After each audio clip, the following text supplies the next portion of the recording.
Myron, you should have had all this done before I started. Do I have to remind you I pay you minimum wage and you're way overpaid? Yeah, I understand this is privatized welfare. I get it.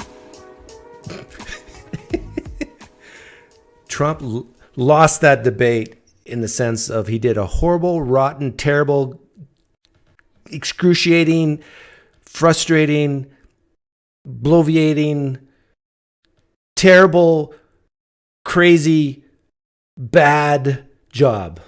There. Thanks for tuning in. I might go live tomorrow. See ya. No, I'll keep going. I do think politicians underestimate the positive impact of direct answers.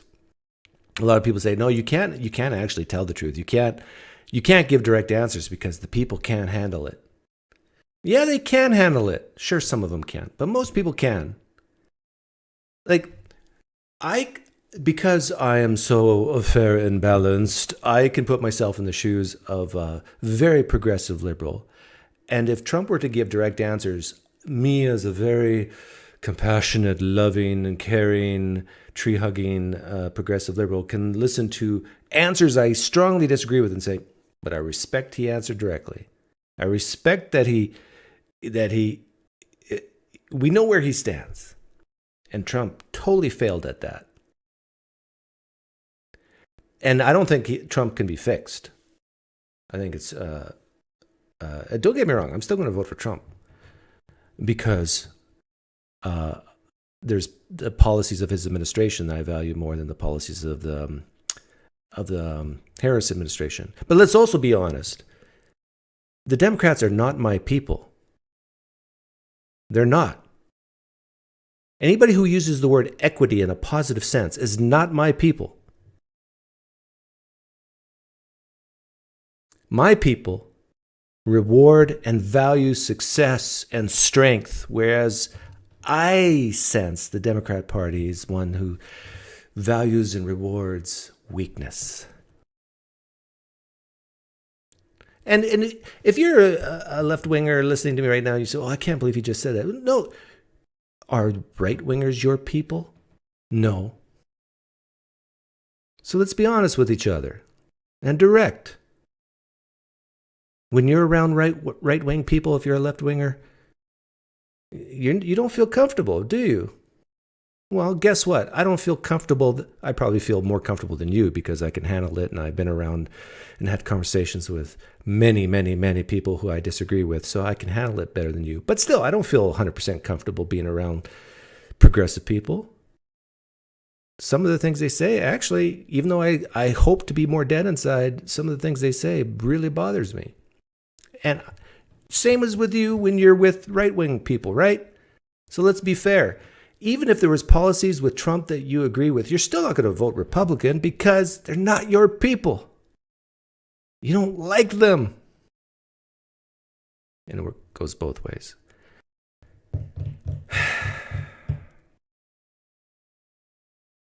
I'm going to play this. I went through, I'd say 90%, maybe it's 80% of all the questions.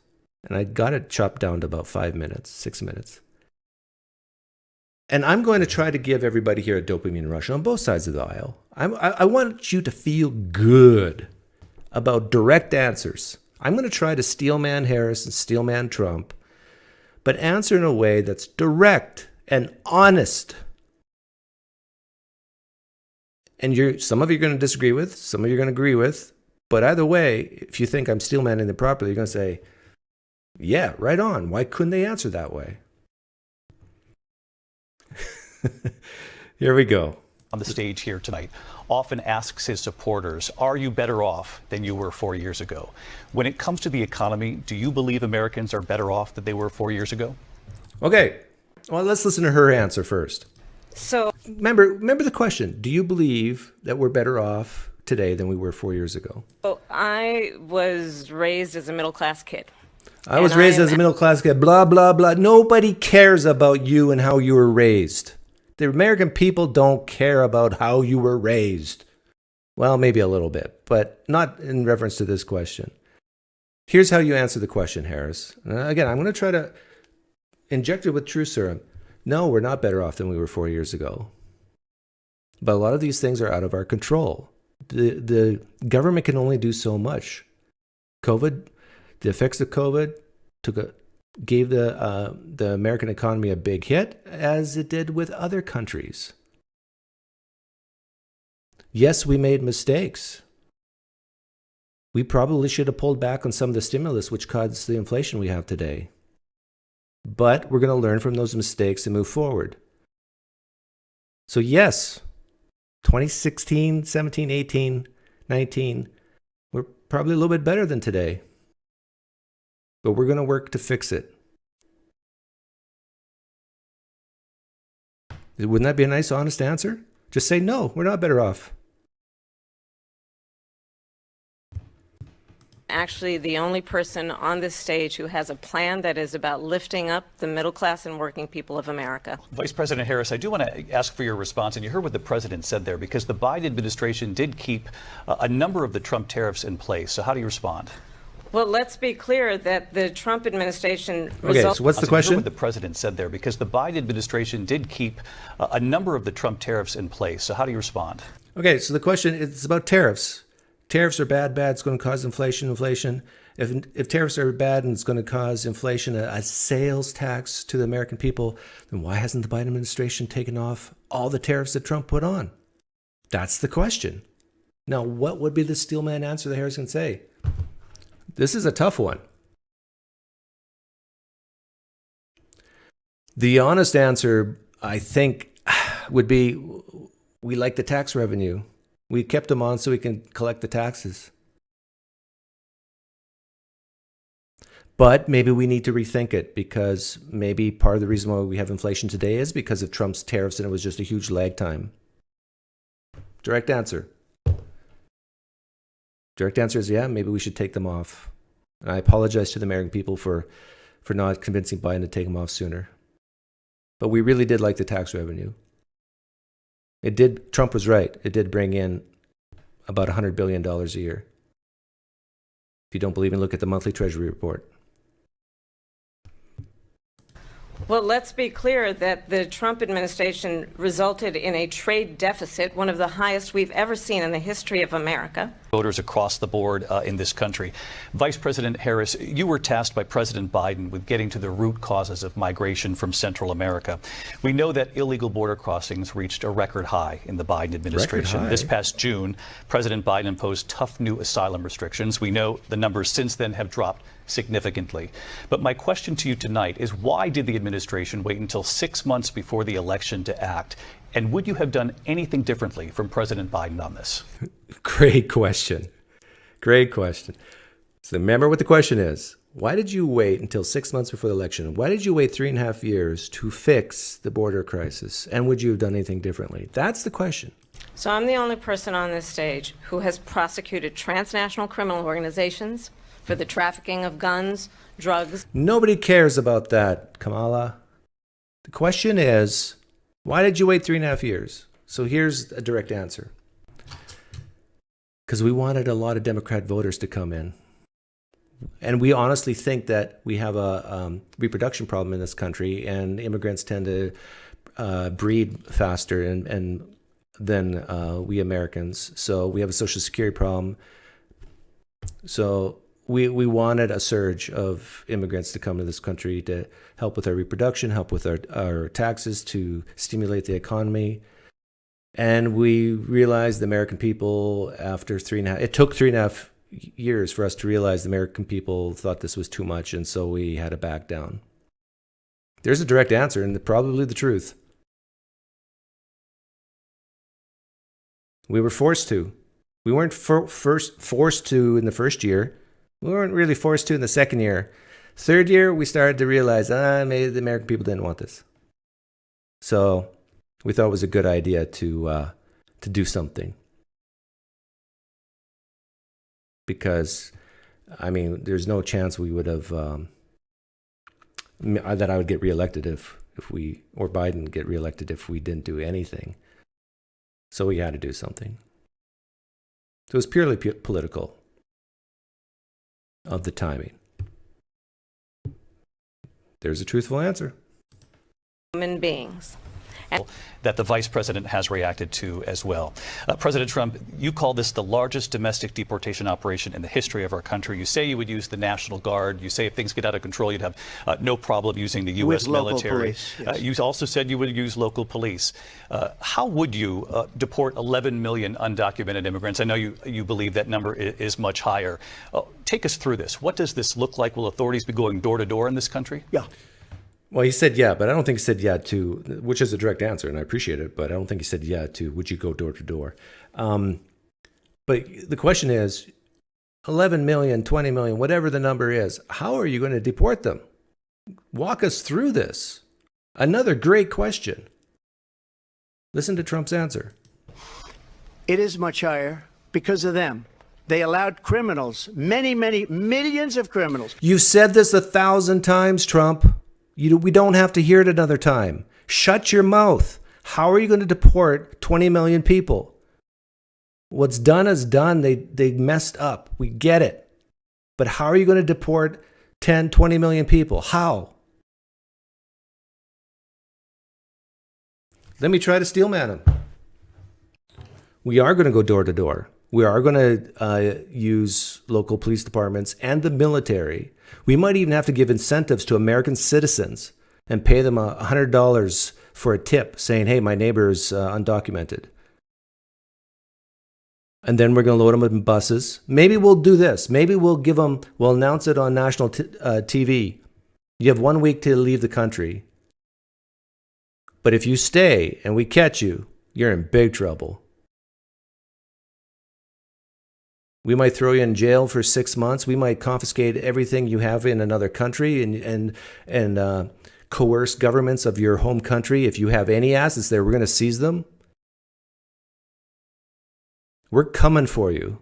You ought to be fearful, but we'll give you 1 week to leave on your own. He could say something like that. Now, this would totally make progressives on the left go absolutely crazy.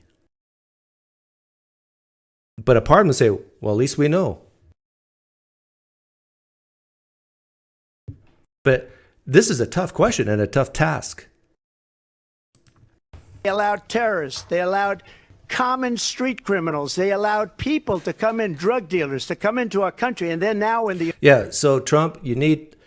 Shut up about this.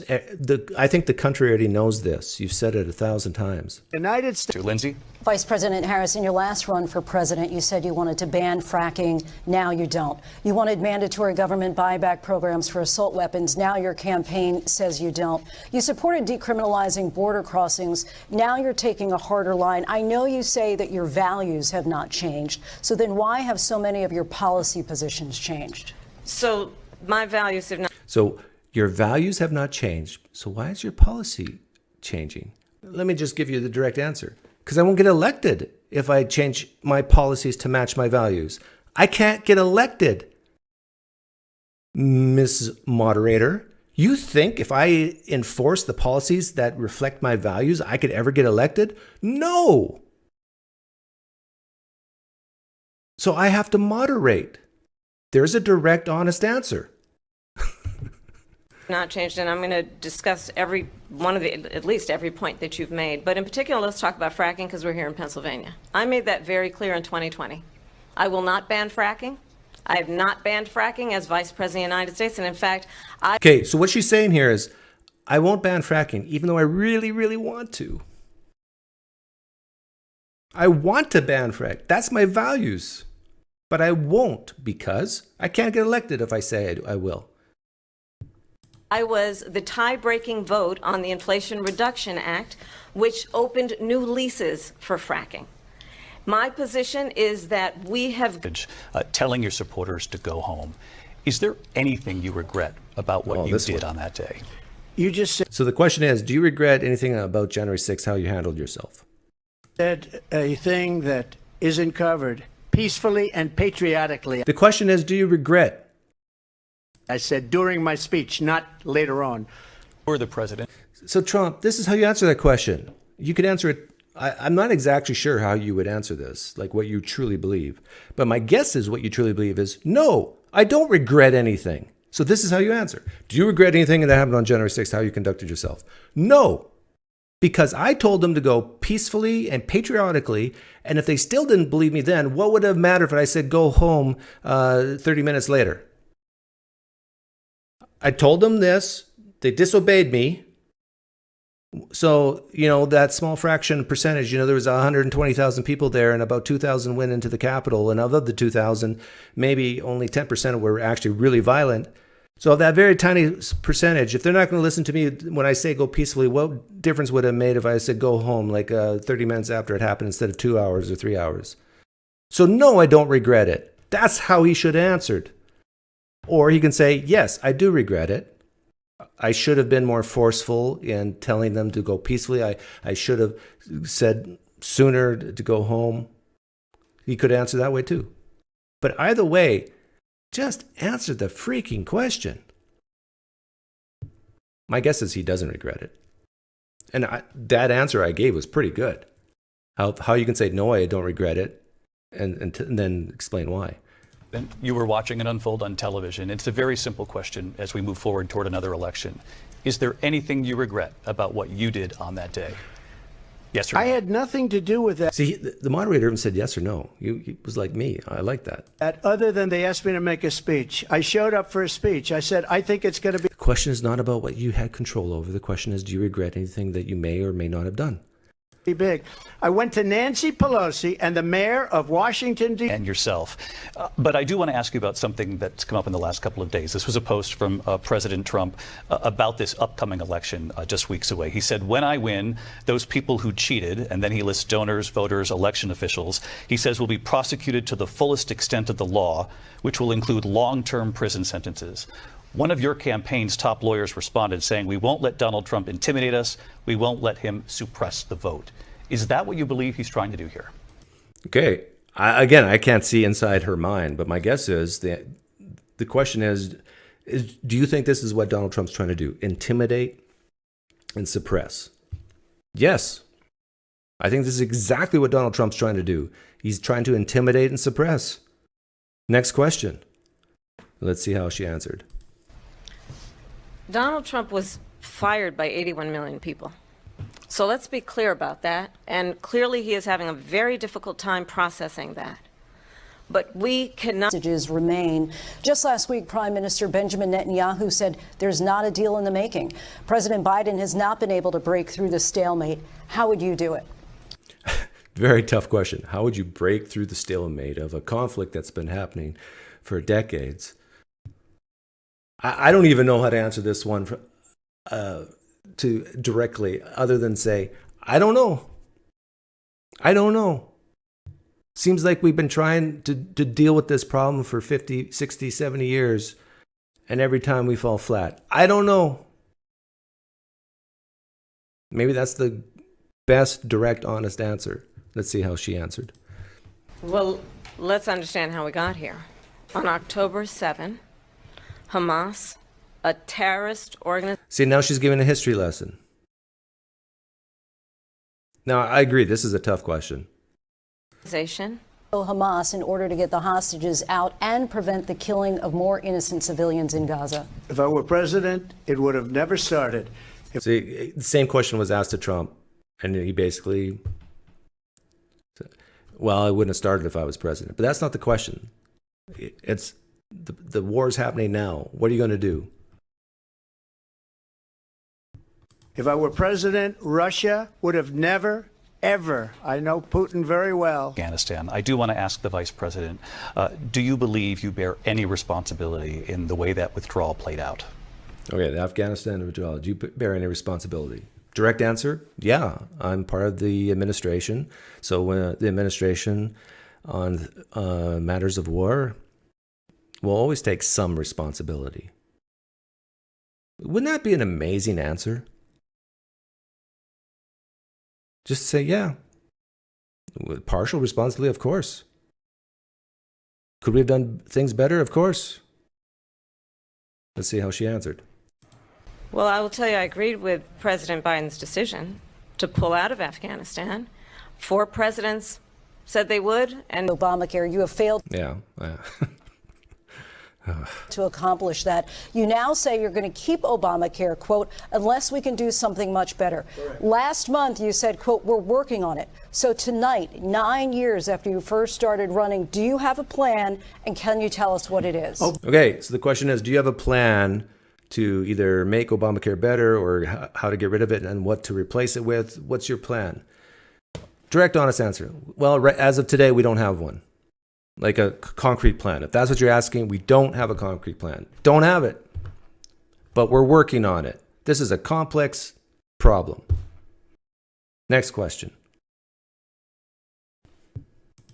Obamacare was lousy health care. Always was. It's not very good today. It's not the question. And what I said, that if we come up with something, and we are working on things, we're going to... Insurance. See, he got a little close there. We are working on things. But just admit you don't have something if you don't have it. A government-run healthcare system. 2 years later, you proposed a plan that included a private insurance option. What is your plan today? Same question, basically. What's your plan today for healthcare? Well, first of all, I absolutely support, and over the last 4 years as vice president, private healthcare options. But what we need to do is maintain and grow the Affordable Care Act. But I'll get to that, Lindsay. I just need... Platitudes, and I'll get to that, but I'll get to first address. Come on, even if you lean left, you got to admit her answer. I actually think her answer was a little bit better than Trump's, but not much.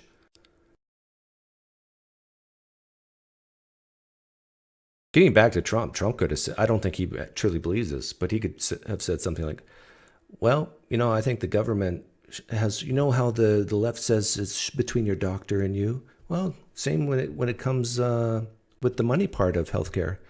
Well, what does the government have to do with it? Let's let people figure it out with the insurance companies.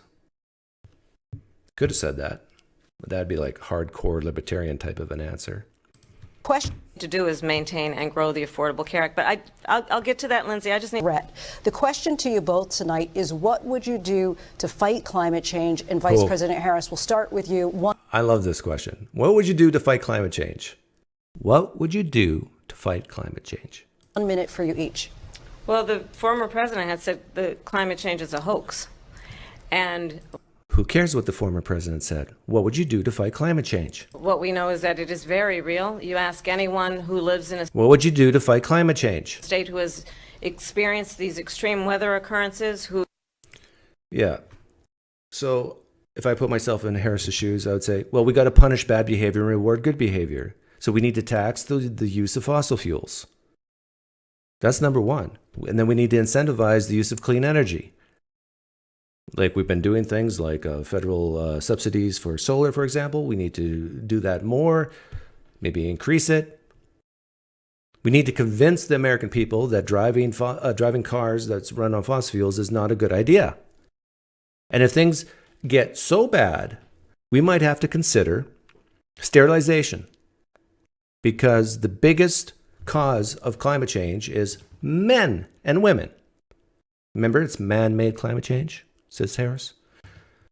So the more men and women you have, the more bad effects you have on climate change. So maybe we need to reduce the population of the globe. Oh, and did I mention we need to have huge wealth transfers from rich countries to poor countries, because it's the poor countries who are going to be the most impacted from climate change. So me, as a socialist / Marxist-leaning candidate, I'm all for wealth transfer. Take from the rich, give to the poor, especially when it comes to climate change. That would have been a direct answer. Now, if Trump was asked the same thing, I don't think he was. Maybe he was, and I missed it. His answer would be, well, I'd say my solution to climate change is nuclear energy. And I don't care if some of you wimpy people out there are scared of nuclear. You want clean, cheap energy? It takes a lot of money to put up a nuclear power plant, of course. But if, in the long run, if you want clean, cheap energy, let's put up 6 brand spanking new nuclear power plants spread all throughout the United States. Oh, wouldn't that be amazing? I mean, your electric bill could actually be cut in half. What are you going to do with the waste there, Mr. President? We'll get Elon Musk to blast it off into space. How's that? Yeah, see, I'm not a climate change alarmist. I do agree that over the last 50 years or so, the temperature of the globe is increasing. You'd have to be an idiot not to agree with that. But the best solution to greenhouse gas is not to have greenhouse gas. How do you get energy without greenhouse gas? Well, you can use hydro, which is water. That's a good one. But best bang for your dollar is nuclear. Did you know a nuclear submarine, I think, can go like 100 years before it needs to be refueled?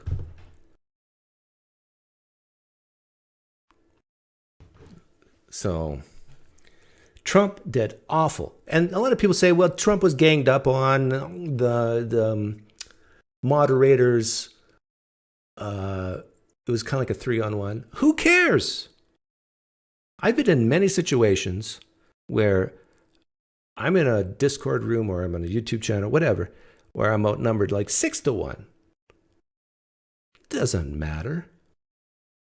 Answer honestly, directly, and let the chips fall where they may. Like Trump could have said something like, hey, I noticed you fact-checked me 3 times now. How many times have you fact-checked Harris? Come on, even if you lean left, you got to admit that didn't happen, right? There was many things Harris said that the moderators could have said, well, technically, Trump never said that, or that's been debunked, or whatever. Something just popped in my head. One of the great questions that Trump asked Harris directly during the debate was on the issue of abortion. And I think it's a great question to ask anybody who's pro-choice.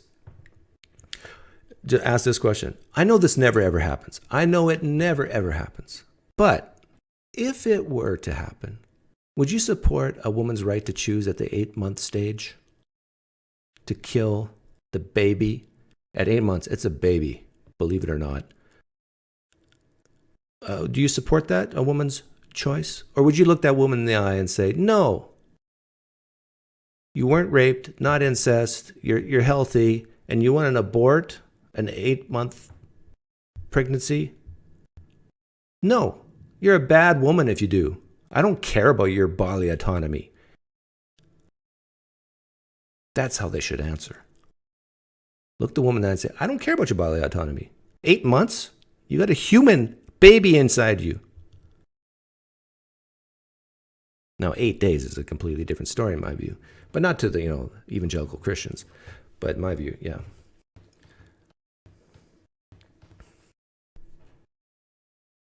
Doctors' ethics allow them to refuse that scenario, says Ray. Yeah, sure, but still, it's a great question. It gets to what people truly believe, what they value. So if someone values a woman's right to choose, if someone values bodily autonomy, ask that question as a hypothetical. That never, ever, ever, ever, ever happens. But you get to what they value with that question. What do you value more, the life of the baby or the life of the mother's bodily autonomy? What do you value more? At 8 months, I value the baby's life more than the woman's bodily autonomy. I really do. It's not even close. I'd give the middle finger to the woman's bodily autonomy at 8 months. And I actually think most reasonable Americans would say the exact same thing. They wouldn't phrase it the way I phrased it, with the middle finger. But you corner a pro-choice person and you ask that question, that hypothetical, which never, ever, ever, ever, ever happens. They will admit to you, yeah, I don't think the mother should do that. Which is basically saying, I value the baby more than the woman's right to choose at 8 months. But we live in a society today where you can't say things like that. Because women are a protected class. Even though they make up over 50% of the population.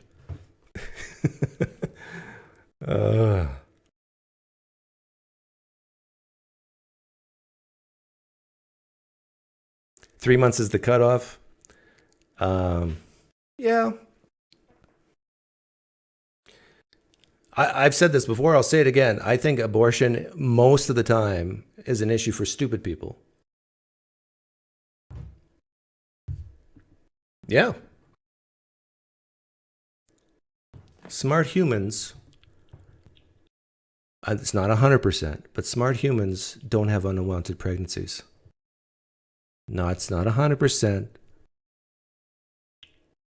But basically, the pro-choice movement is to help stupid people who make mistakes. Can I get an amen?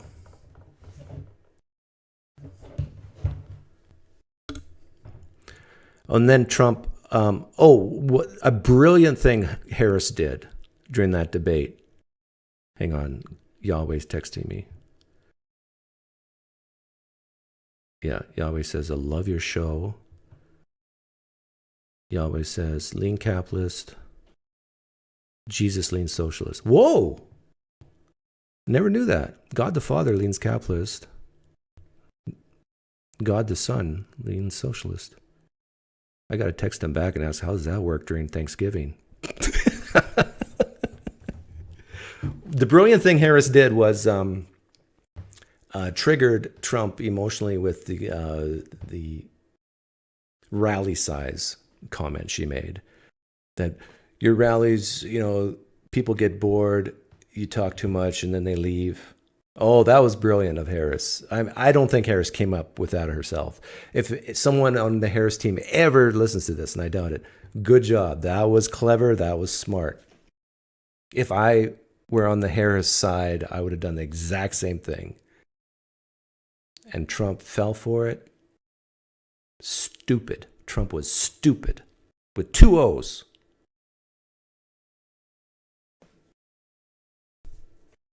He just ignored it. What else did Harris do well? Well, the problem, well, it's not a problem. It's a good thing. People were comparing, I guess, Harris to the last debate with Biden and Trump. I mean, and when you do that comparison, I mean, Biden was here and Harris is like, she didn't break down. She didn't do any major gaffes. She didn't slur her words. I could tell she looked a little nervous at the beginning. But as soon as the moderators, I think, helped her out a couple of times, I think she felt emboldened. And as many people have already said, Trump's best part was his closing, where he basically said, look, you're making all these promises of plans, but you're in the White House. You're part of the executive branch right now. Go do it. No taxes on tips. Go do it. Put it as a bill. Encourage the Congress to pass it.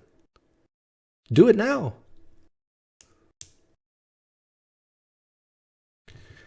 PineCreek, drop the whereby link. Okay. I just do it exactly what the people in the chat say. I mean, people think I have free will over this channel, but I am handcuffed. I don't need a please. I don't need a thank you. I just do what I'm told.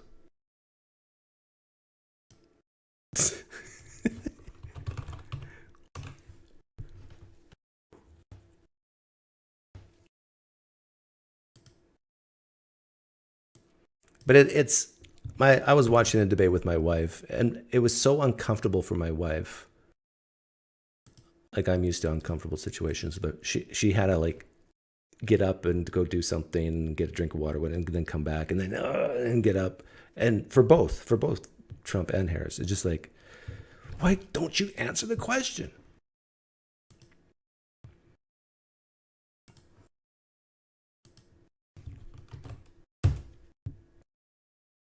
And Trump didn't do that in the 2016 debates.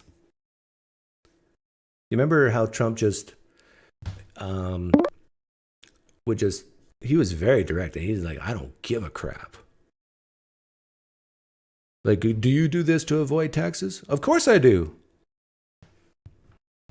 Oh, my liberal friend is calling in. Hey, Doug. Hi. It wasn't me who asked you to drop the link, though. I know. I know you are much more respectable than that doofus. Well, you asked what spurred me to want to so anxiously call in was you asked a question. Let me leave the echoey room. Yeah, you are. It sounds like you're in church. Are you praying right now, or? Yeah, I'm your liberal Christian friend now. Let me drop this. I, of course, with my love of AI, went to AI and gave it the whole debate and asked it to go through. It only went through claim 5, so I have to do it. But I had it rank the biggest lies. And so here it is right here. And only 3 of them were from Harris. And then the highest rated lies were from Trump, like they're eating cats, they're eating dogs. So kind of a 70-30% split according to AI. I could even give you the prompt. Well, you know AI can't count the number of R's in the word strawberry, right? I could try that. I've heard that. But I've seen... I tried it on live stream, and it's true. Yeah, I kind of do believe it. It's just a large language model and basically next word completion. But without bias, it gave a 70% biggest lies to Trump. Without bias? What's this without bias claim? Well, I mean, it's programmed by the engineers at Silicon Valley in a blue state with people who get paid $400,000 or $500,000 a year who feel guilty about their wealth. No bias? Okay, I'm gonna tell it. I'm talking to my friend PineCreek, and he wants you to be mean to Harris. But let's go through these. I like this. Okay, yeah. Here, let me send you the rest. I'll send you 6 through 9, and you can start. Well, let's see how many we get through. So this is from AI. And it went through claims. So Trump said, hang on, let me bring this up. Sure. So that everybody can see it. Because I actually get very frustrated with this whole fact-checking business. And one last thing about this list, I asked it to give a rating, 0 being totally true and 100% being 100% false. So that's the rating next to it. So go ahead. Okay, so claim 1, I have no sales tax, rating 80. So 80 means that's 80% false? Yeah, it means it leans very false. Like 50 would be kind of 50-50. Yeah, leans false. Well, Trump does not propose a traditional sales tax. His tariffs act like sales tax. See, to me, this is complete BS. How can you give it an 80? Because it depends what you mean by sales tax, right? Okay, next one. Next one. Claim 2, said by Trump, we've had inflation like very few people have ever seen before, probably the worst in our nation's history. Rating 90. Very few people have seen before. Okay, in order to have seen the inflation from the 70s, you would have to be how old? You would have to be at least a teenager to really remember it and be impacted by it. So you would have to be 70s is 30, 54 plus 10. You'd be so Trump's right in the sense that you'd have to basically be in your mid to late 60s or older to really have seen inflation worse than we have today. That is true. Well, wait, do you remember the 80s, Doug? Yes, actually, yeah, the beginning of the 80s. But okay, I'm 53, and I only remember it because I remember my dad complaining about it. But I was I was 12 maybe when it was really bad. Maybe he could have said, we've had inflation like we've never had before. Only us old people remember it. Yeah, that'd be true. That'd be true. But but the quote is we've had inflation like very few people have ever seen before. Even the term "very few," what does that mean? So this is why I have a problem with these types of fact checks, because it's very easy. Like if you're uncharitable, it's very easy to say, "Oh yeah, this is mostly false." If you're very charitable, say, "Well, I can understand." Like the majority of people in the United States are under 65 years old, and for them, it's true that they probably haven't seen this before. I'll bring that one down a little bit to a 75. We're going to hit the big whoppers at the end. So. Okay, claim 3. Said by Harris, Trump's sales tax would actually result for middle-class families about $4,000 more a year. Rating 75. Well, tariffs can raise prices. Estimates on the direct impact on households are debated. Yeah, that's true. It's very debated what the impact will be. The impact is greatest on when there's no substitutes for that tariffed good, and whether the price of the pre-tariffed price is equal to what Americans can make it for. So it's very complicated. So on that one, it could be true, what Harris said, but it could be false. This is a future type question. It's like nobody has a crystal ball. Yeah, and so I'd agree with the 75 there. I think a 75 is fair on that. Like, it seems like it could have impact, but yeah. Okay, claim 4. Said by Trump, millions of people pouring into our country from prisons, jails, mental institutions, and insane asylums. Rating 95. There's no evidence to support the claim that millions of criminals... Okay, this is one of my pet peeves. When people say there's no evidence for X, then they say, therefore, you can't say X is true or false. I think that's the right way of saying it. So my pet peeve is when people assume the opposite because there's no evidence. So in other words, the best way to answer a question of when there's no evidence or a lack of evidence is to be agnostic. But you can also go to your priors. So my intuition say that it's false, that millions of people are not coming from prisons, jails, and mental institutions. But it could be hundreds of thousands. It could be like 200,000-300,000. That's where I can agree with you. And if Trump had said like billions of people, I think you and I both know that would be false. I think he's overestimating like Matt Walsh with how many teens are going through gender operations. When Matt Walsh said like millions of teens are on gender, medicine, but it's not. I think Trump has a way overestimate. Okay, let's go claim 5. Said by Trump, I had tariffs and yet I had no inflation. Rating 85. Well, inflation was low during most of Trump's presidency. Tariffs did contribute to price, especially. Okay, that's technically true. See, this is a definitional thing. 2%. The Federal Reserve targets 2% inflation. Like they're okay with 2% inflation. So the rising of price is 2%. When Trump says, I had no inflation, what does he mean by that? He means the type of inflation that far exceeds 2%. But technically, that's false. Of course, Trump had inflation, but it's acceptable inflation. So this is an example of zero charity by AI here. Yeah, I might agree. So if what most people, when they hear inflation, they think of a bad thing, just like racism sort of thing, right? They think of a bad thing. Is all racism bad? No. Is all inflation bad? No. And so, yeah, I would say that the rating 85 is just way too high. I actually think it's true Trump had tariffs, and and if you define inflation as something much greater than 2%, he didn't have that.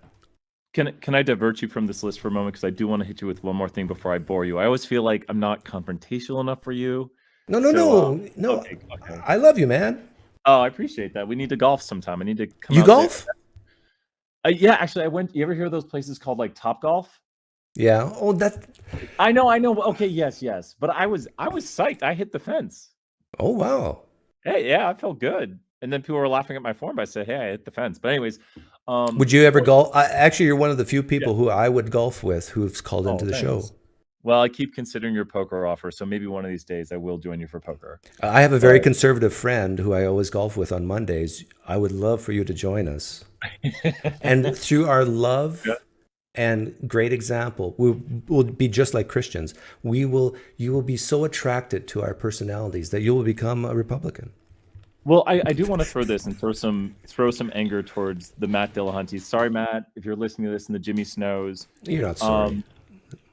No, I kind of am, because my own side makes me angry, and we need to have conversations with people and not demonize people like we as non-believers can be demonized. And I do disagree with your views. I do think some of your views cause harm, but you probably think my views cause harm, and that's okay. Yeah. Well, it's not okay to cause harm, but it's okay. Yeah. It's okay to have that disagreement of what causes harm and the causal chain of effect and all that sort of thing. But this is fun. I like these claims. Do you want to continue? Yeah, go ahead. Claim 6, said by Harris, Donald Trump left us in the worst unemployment since the Great Depression. Technically, that's not true. Rating 70. Yeah. So I don't know why the rating is not higher. Unemployment spiked during COVID. That's true, but quickly recovered. That's true. The circumstance. So when she said Donald Trump left us, she's saying on January 19th, 2021. Yeah, and I think it's saying how like it's not really Trump's fault. It was more pandemic related. Like the circumstances were pandemic related, not typical economic mismanagement. So it wasn't due to Trump. It was more pandemic related. Yeah. Which I think the jobs market, you can talk about the jobs increase is, yeah, go ahead to the next claim. We got a spammer who's once in and keeps clicking, but we'll just ignore him. Yeah. Claim 7, said by Trump, they are taking over buildings, they're going in violently. These are the people that she and Biden led into our country. They are taking over buildings. What's he referring to there? So there was an issue in some city somewhere where it turned out maybe the landlords paid a gang to go and collect money. Aurora. Yeah, that's where it was at. There's no evidence to suggest immigrants are violently taking over towns and as described. See, again, this bothers me because violently taking over, what do you mean by violently? Showing a gun, is that violently? Like, we have video of gangs holding guns, going into apartment complexes. Then the question is, well, are they immigrants? We've got some reports they are. Some say, well, the evidence is not strong enough because some of this the police haven't released.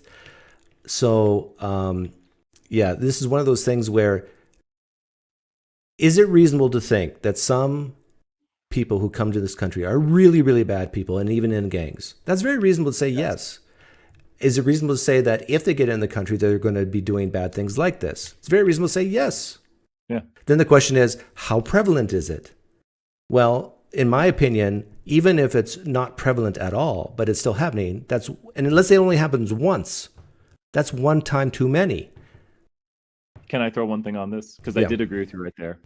Is it also reasonable to believe that there are a lot of people trying to make a better life coming from a disadvantaged country? I know you go into like, would you rather have a millionaire or a poor person? And many of us, touchy-feely liberals would rather have the poor person.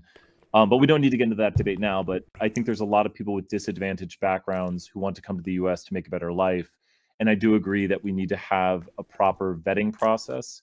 Yeah. And this is the main difference between people like you and people like me, is that I am more risk adverse. So in other words, I'm going to just say it very bluntly and directly, even though I don't quite mean it this way, but I really don't care about the million people who might die in their country because they're in a persecuted country. If it means one person gets in our country and kills one person or rapes one person, even if it only happens once.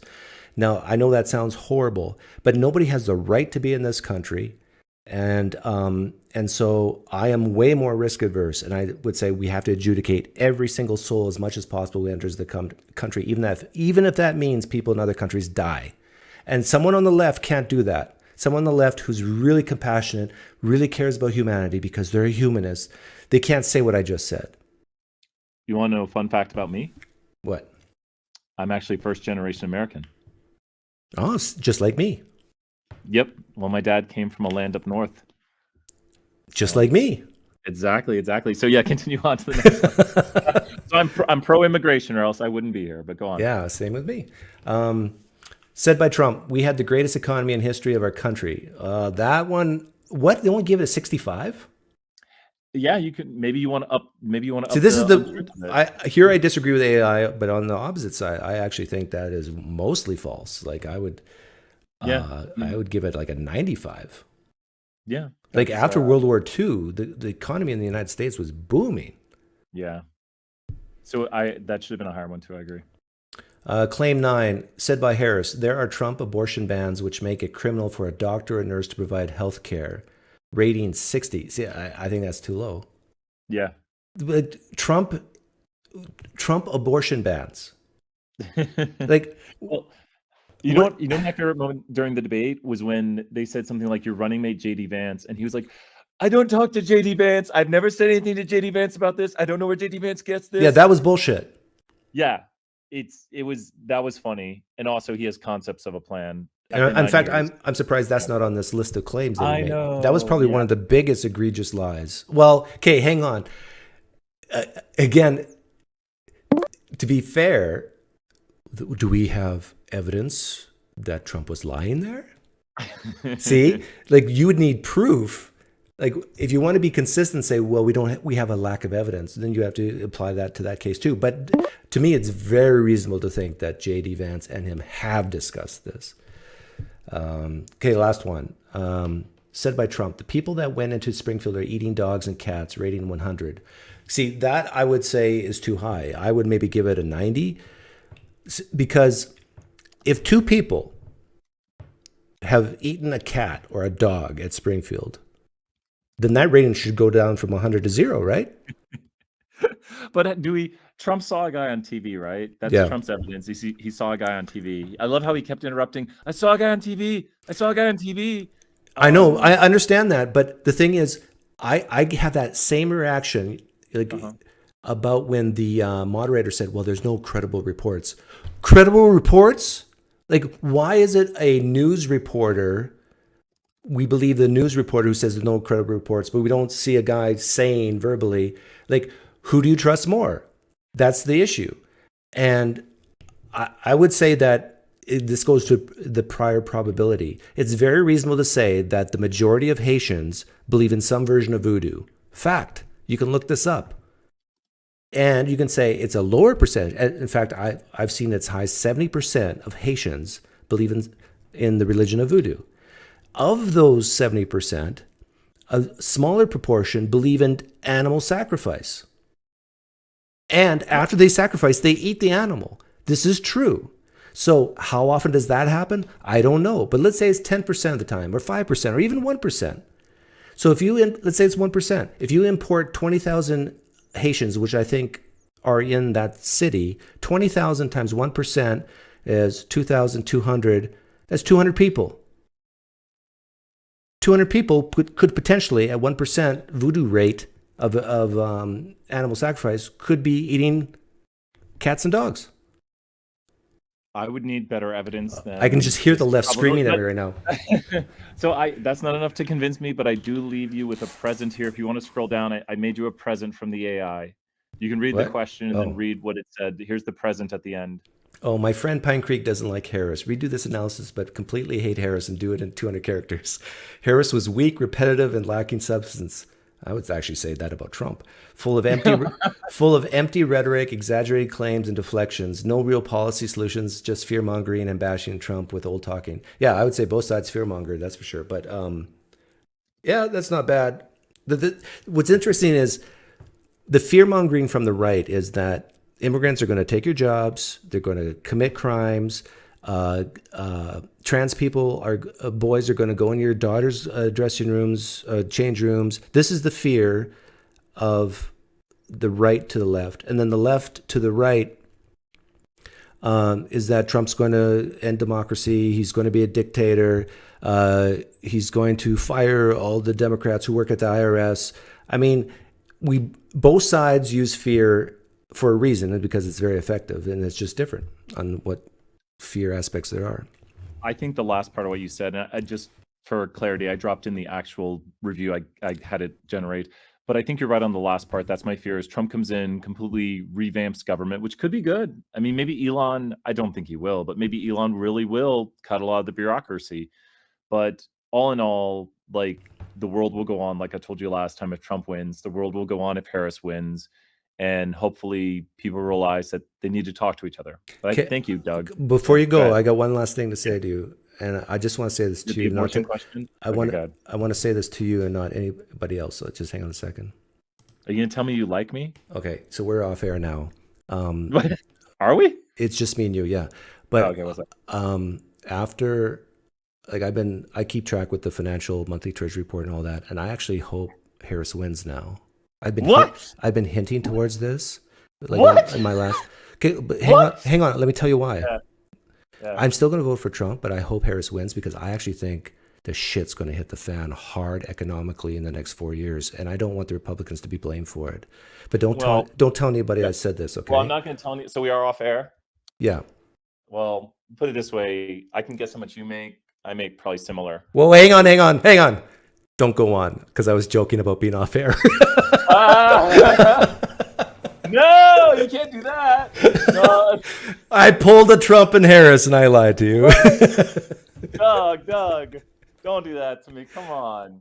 But no, I'm not just doing it for economic benefit. But hey, if things don't hit the fan with, you got me there, Doug.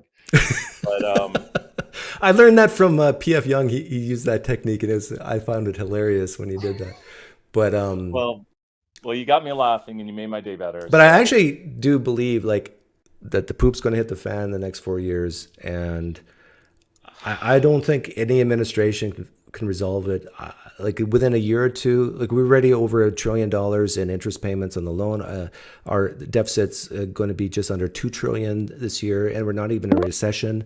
I think we're heading towards recession. Unemployment's going up. The defaults on credit card loans is going up.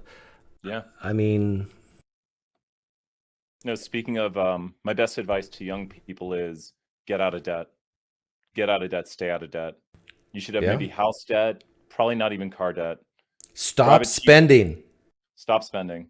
Just eat mac and cheese and bologna. Save your money for when and battle down the hatch. I mean, yeah. Lockdown. And your mortgage shouldn't be more than like 1/5 your monthly intake. Maybe 1/4 max, but 1/5, 1/4. It feels good. Like I got 2 kids, and all 4 of us are living in one home and all full-time employed. It feels really good. Yeah, and I would guess, Doug, you don't have a car debt, do you? Oh no, car loan? No, of course not. Of course not. And you pay off your credit cards monthly, I bet. Oh yes. Do you even use cash a lot? I try to. Okay. I actually prefer cash. Yeah, I know your type. I know you're very smart with money. Well, and the thing is that it's not even, I don't even consider it being smart with money. It's just use some common sense. If you can't afford something, don't buy it. I can't tell you how many of my friends I know who have credit cards that they're just riding the balance and they're paying an additional 15, 18, 22%. And that's just a tax on them then. Look them in the eye and say, stop being stupid. See, this is why people vote Democrat, because they feel they need this social safety net because of their personal mistakes they make in life. Like why am I voting Democrat? Why am I voting Democrat? Because you have a soft heart. That's why. I do. You do. You are a good guy, and it pains you to see other people suffering. But please know that a lot of times people suffer because of their own stupid mistakes. This is something so hard for people on the left to admit. And let me even say this. Some people are better than other people in terms of financial stuff, even in terms of empathy, sympathy, whatever. We have different strengths and weaknesses. And from the left's perspective, from your kind heart, you see people's mistakes and say, but we can't let them die. I mean, we gotta help them. We gotta give them free food and free housing and all this sort of thing. But in my opinion, what ends up happening is when you do that, you actually make things worse when the federal government does it. And this is why I think private charities and communities and family and neighborhoods should do it first. Can I give you one last idea that I've maybe proposed to you before? And I do agree that we need charities. We need even churches. They help out a lot with food pantries and stuff like that. But I think no one should go hungry in America. But what that means is we stop giving except for fat people. To lose weight, if they so choose, because body positivity. Let's not broach that topic yet. Yeah. But very quickly on this topic, I really think we should have government grocery stores or sections of the grocery store where you can get food that the government has subsidized, but you don't get food stamps. You can just go there and get rice, bread, milk, maybe some cheese, government cheese. And you basically will not go hungry, but you're not going to eat like... Why should the government do that? Why not private charities do that? If we could get a system going where private charities could handle the load, I'd be for that. I mean, I think people will want to eat better food. You look at people going out to eat now is like $50 to $100 a lot of times. What? It's insane. Where do you go? Is TGI Fridays still giving you? No, I'm saying that's too low. Okay. I'm happy if I can keep it under 200. Wow. For a family of 4. Every Friday I take me and the 2 kids out and my wife, one wife. I leave the concubines at home though. And then, yeah, I mean, but we eat well. Like we don't go to, would you say Applebee's? Yeah. Are you going to like? That's where the left wingers go. Are you getting a filet? Okay. Last question, Doug. I'm 80% vegetarian right now, by the way. Oh, good. Yeah, I think I heard that. And Yeah. you've been losing some weight. I'm doing it for more health reasons. I'm experimenting. If you had to eat a steak right now, Doug, how would you get it cooked? Medium well. Oh no, Doug, we're not friends anymore. I'm a medium rare guy. Yeah, that's because you're a bleeding heart. Well, thank you, Doug. I'll talk to you later. See Bye. ya. Okay, who's the guy who was spamming me? Not sure. Maybe this guy, maybe? Hippios. Are you there? Let's give him 10 seconds. 20 seconds. There you are. I'm here. Yeah, welcome. Yeah, it's my first time calling in. First time caller, long time listener? Yeah, for like 2 years now. I Oh, think. wow. Yeah, that's I long found time. you through your responses to Christians mainly. So Okay. that's how I found you. Yeah. Are you one of those people who says PineCreek is so good when it comes to religion, but he has so many blind spots when it comes to politics? It's kind of the opposite, if Oh, anything. good. I mean, yeah, I'm not an atheist. I converted to Orthodoxy, but Okay. I actually like listening to you. I think you're one of those atheists who's pretty pleasant to listen to. What's not to like about me? I mean, No, I like you. I know. Yeah, I'm saying, like, why isn't everybody like you? Is well my question. I don't know. I don't know. People seem to be so polarized nowadays. I mean, you can probably tell from the way I sound. I'm not American. I'm a foreigner. I'm not. I don't know. I don't have a bigoted bone in my body, so I don't. Ask I don't those care questions. if you do. I'm not sensitive. I really don't care. I do know, like, when it comes to minorities, I'm an exception because you should hear some of the things I say to my friends. So I don't really care.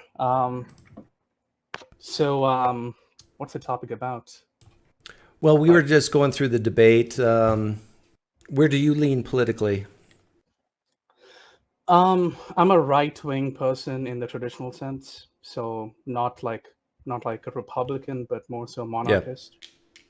And Yeah. you said you're not American, right? So where do you live? No, but I'm in the U.S. Oh, you're in the U.S. I'm in the U.S. I'm a foreign student. I'm studying in the U.S. right now. What are you studying? I've been here for like aviation. Aviation. Oh, good for you. Mm-hmm. Yeah, trying to be a pilot someday. Commercial airliner? Commercial, yeah. Yeah. What do you think about? It's, Do you think we need more women pilots? I don't know. Might be seen as a misogynist. I don't know if it's okay on your channel, but In your class, in your classes, Mhm. like, are you studying directly aviation right now, or are you taking other courses to get to yes, there? Okay. In your class, what's directly. your class size?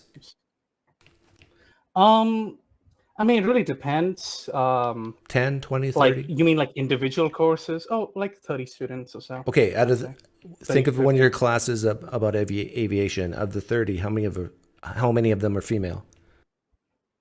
Probably 5. 5. Well, about 10% are female. About 10%. 3. It's predominantly male. Yeah. Interesting. So it's male dominated, and I don't mind that. How many of them are black or darker skinned? Well, I'm dark skinned. Yeah, other besides you, than how many me, others maybe are one. there? One other? Maybe one. Yeah. Wow. It's mostly white. We need more diversity, right? I don't know. I don't really agree with that. Or do you kind of like I'd being be only one crucified dark by a one? lot of people. I mean, maybe there. People tend to be very defensive about their race nowadays, and if they give you preferential treatment, I'll take it. Once you graduate, United Airlines is going to snag you up really quickly. Yeah, but I don't know. I don't really like them too much. I'd rather go for Delta. Okay. It's more for reputation, in my opinion. So you But, telling me that as a dark-skinned human immigrant, you're not all for diversity? Like, like the left No, progressives I want? don't. I think it's silly. I mean, Why is it I don't silly? see why people are so. I don't see why people are so focused on. I think to an extent your race does matter. I mean, like I said before, I'm Orthodox, right? So as an Orthodox Christian, I cannot idolize my race more than my religion, and so I think that race does matter when it comes to um, the fabric of your country. So for that reason, I am against immigration. You're I might be a little bit of a hypocrite. what? Yes, I'm What? against immigration. Hmm. You're Yeah, an I know. immigrant. I'm an I- immigrant. What are you talking about? But I'm opportunistic. So I like if things work out for me, so be it. But let's say tomorrow, Trump gets elected. Well, let's say Trump gets elected, right? And he ends all immigration, legal and illegal. It's gonna suck for me, but I mean, it's good for the country. So What? I wouldn't No, hang on, really- hang on. I got to disabuse you of this. Aren't you Okay, a come on. conscientious, good student? Sure, yeah. Okay. And if you graduate successfully and get a job here in the United States, and someday get your green card and someday become a citizen, you'll be paying a boatload in taxes, right? Because you'll be making probably six figures coming out of school, and then very quickly, if you are a 10-year commercial airline pilot, what do they make? 300,000-400,000? I don't know. I have no idea, but I'm assuming. Starting salaries for pilots is like $60K nowadays. There's a bonus, but I mean, you can. Yeah, but I'm climb talking about after 10 up years or so. really Like once you get going and got your experience, you'll be making a boatload of money. You'll be paying a You'll boatload earn of six figures, yeah. Yeah, you'll pay a ton of tax. You will be great for our country, right? It's possible. It is possible. I'm not like someone who advocates for like an absolute moratorium on immigration or anything, but I do think that there are way too many immigrants in the US. I mean, I'm being very objective. Even if it hurts me, I feel like I should be honest about, the way I see things. Okay, but here's my take on this. I do agree there's, of course, a limit. Like the population of the United States is 350 million. You can't have 500 million immigrants come in a year, like, because that puts way too much strain on your infrastructure and that sort of thing. So I agree with you there. But I would say that the key to immigration is to bring in people who will benefit the country. And this is the problem with the left. They look at it more as to benefit the immigrant. But I'm more selfish from the country perspective. And that is, if you are not going to be a productive member of society, then you ought not to come into our country. And it doesn't matter whether your country sucks and you've had a raw deal and you're sad and you're persecuted. That's your problem, not the country of the United States' problem.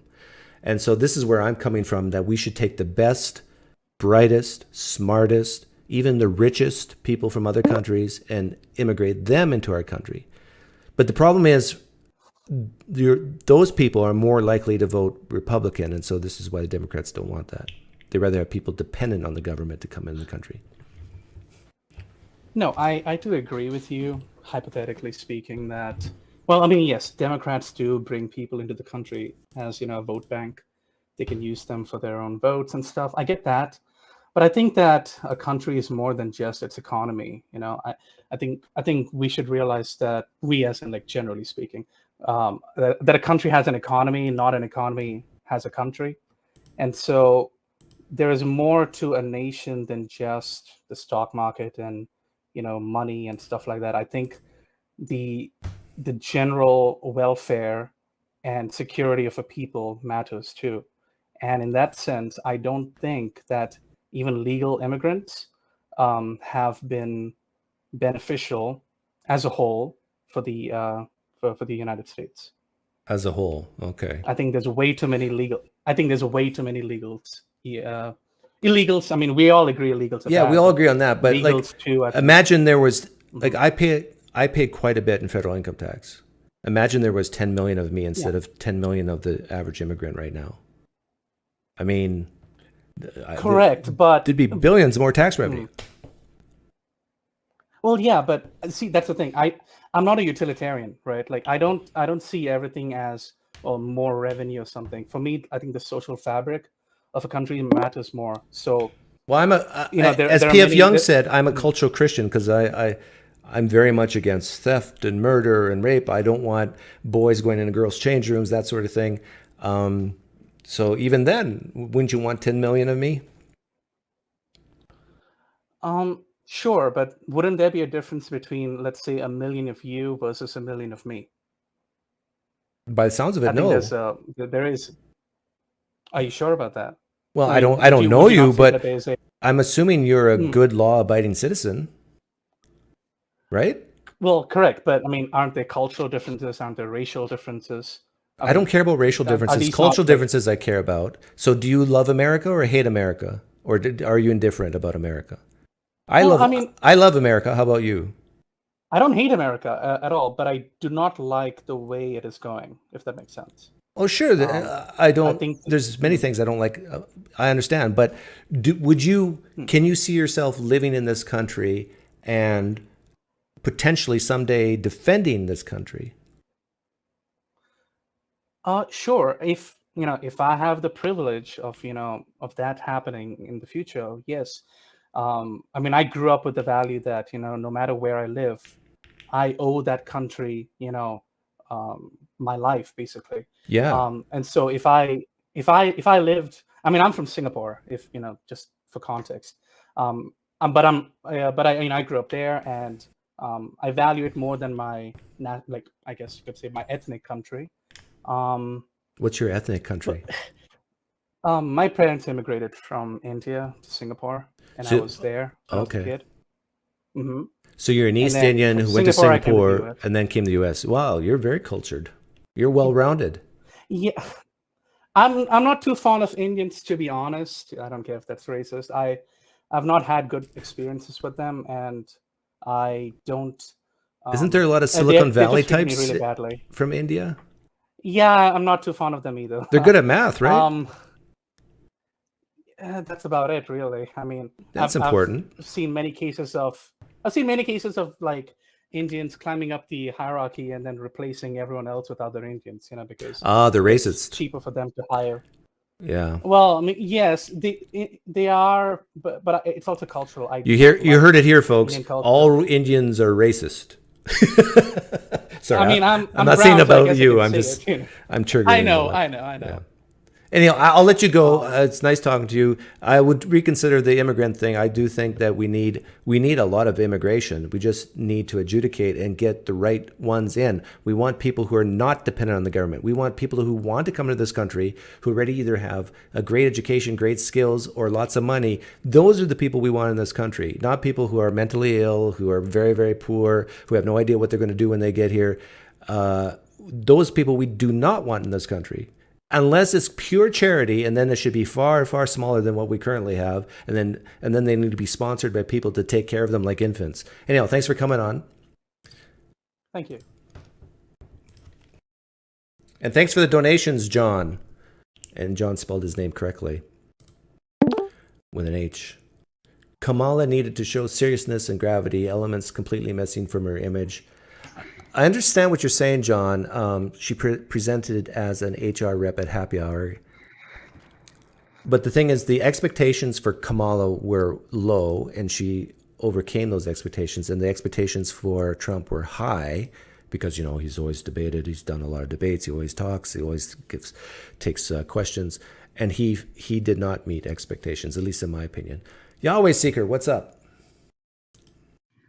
PineCreek, do you want to go with the serious topic or with the really serious topic? The really serious topic. Okay. Well, I kind of want to go through both of them with you, actually. So the first one is going to be physician-assisted suicide, yes or no? Yes. For people who are ill? Okay. With caveats, but yes. Okay. The second question, which is the serious one, is Matt Dillahunty gay? Yes. He says he's not. Well, he's been doing some mistruthing. Well, that's my question. Is it gay to suck a dick? But by the way, you see how I answered those questions? I wish Kamala Harris and Donald Trump could answer those questions just like I did. Is Matt Dillahunty gay? I want Trump to say, yes, yes, Matt Dillahunty is the biggest gay ever. No one does gay like Matt Dillahunty. Right. Okay, if you define gay, if you define gay as someone having sexual relations of the same sex, his significant other is male. True? Right. True. That's hey, AI, fact check me. Is Matt Dillahunty's significant other male? Answer, yes. Is Matt Dillahunty male? Yes. Is if the definition of gay is two males having getting it on, is that gay? Yes. Okay. And what was the other one? You said, what was the other one? Matt Dillahunty, you had one other one. The physician-assisted suicide. Yeah, I think especially like this is personal for me because of what I went through with my sister. That's why I'm asking. Yeah. Yeah. And also I've had other family members where it was close. I think if someone is in complete suffering and the probability of them coming out of it is like near zero, and they want to die, then they should be given that freedom to die. Right. So weren't they doing this in Canada though, where they were just like euthanizing like homeless people for no reason? No, that's fake. Well, that's what the conservatives were saying. Fake news. That's what JJ McCall told me. It's more likely that Haitians are eating dogs than that's true. Okay. Okay. By the way, do you think JJ McCullough, do you think he's a real conservative, or do you think he's a... No, he's a flag-waving phony. You just all you have to do is look at his hair and you know he's not conservative. He's such a he's a flaming liberal. It's crazy. Yeah. Okay. Anyway, Doug, that was all I had. Okay, thanks for calling having in. me. Yeah. That was fun. Miss Truthen is such a good line, says Zach. Yeah, you know where I get that from? That comes from a movie. One of my favorite movies with Daniel Craig. He gives the line something like, "You've been doing some Miss Truthen." I like that way better than calling people liars, just Miss Truthen.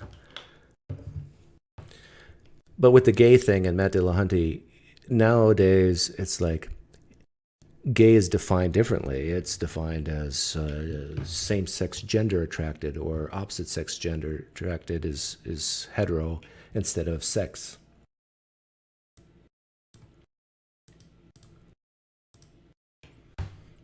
I mean, the whole trans thing, and I'm bringing up trans issues for a reason because I'm an expert in trans issues, and I've been told that I talk about it too much. So tells me that I need to talk about it more because people want me to shut up about it. So I do the opposite. But because of in the last, 10 years, 5 years, the whole trans thing, so many definitions have been just totally changed. And because definitions have been changing, like I'm against women's sports. I think it should be female sports. I don't care what you identify as. If you're a female, you compete against females. If you're male, you compete against males. And if you're intersex, you compete against males. You talk about trans issues more than childhood cancer. Yeah, I do. Yeah. I think there's still more. I don't know. It's close. Are there more trans people or kids dying of cancer? I don't know. It's close.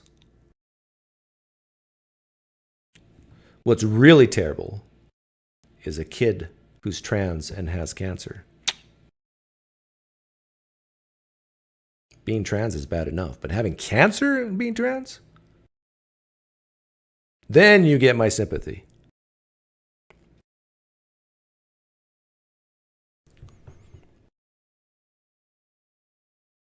Kids with cancer, high sympathy. Being trans, low sympathy. But being trans and having cancer, that bumps you up.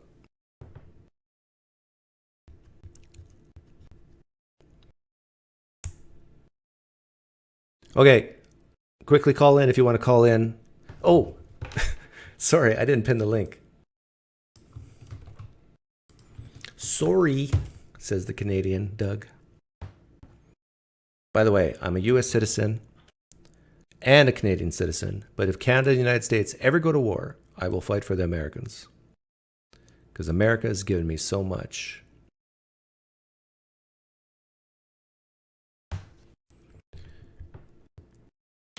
I get more business from the state of California. I live in Arizona, but I get more business from the state of California than all Canada combined. I mean, I think the California economy is bigger than the Canadian economy. Is that true? It's close. Maybe Canada still wins by a hair.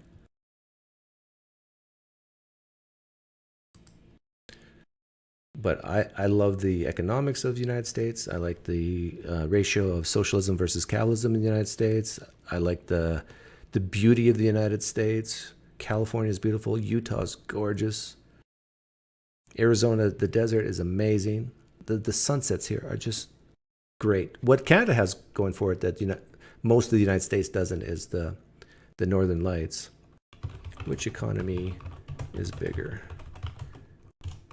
California or Canada? Oh, California is larger. I was right. Not fake news. So not only do Haitians eat dogs as a sacrifice, about 1% of them, but in addition to that truth is California's GDP is bigger than Canada's. Canadia's. California's GDP it's not even close. 3.9 trillion GDP in California, mostly because of Silicon Valley, I bet, and farming. Canada's 2.2 trillion. Is that true? That seems too low for Canada. But maybe it's right. Got to fact check Chat GPT because we know it can't count the number of R's in strawberry. What's my thoughts on Pierre Poilievre? I like him. He answers questions directly. Opinion on Trump's fake elector plot. Well, Trump would never say it's a fake elector plot, but I would have never have done it if I was president. I think it was unethical. But let me challenge you, Wadabaka. If it were true that the election was stolen, there was enough fraud to overturn it, then wouldn't the steps that Trump took, those steps helped save democracy? Ooh. Right? But Doug, the election wasn't stolen. But if someone has the belief that it truly was and acted in that way based on that belief, then weren't those actions could be deemed noble?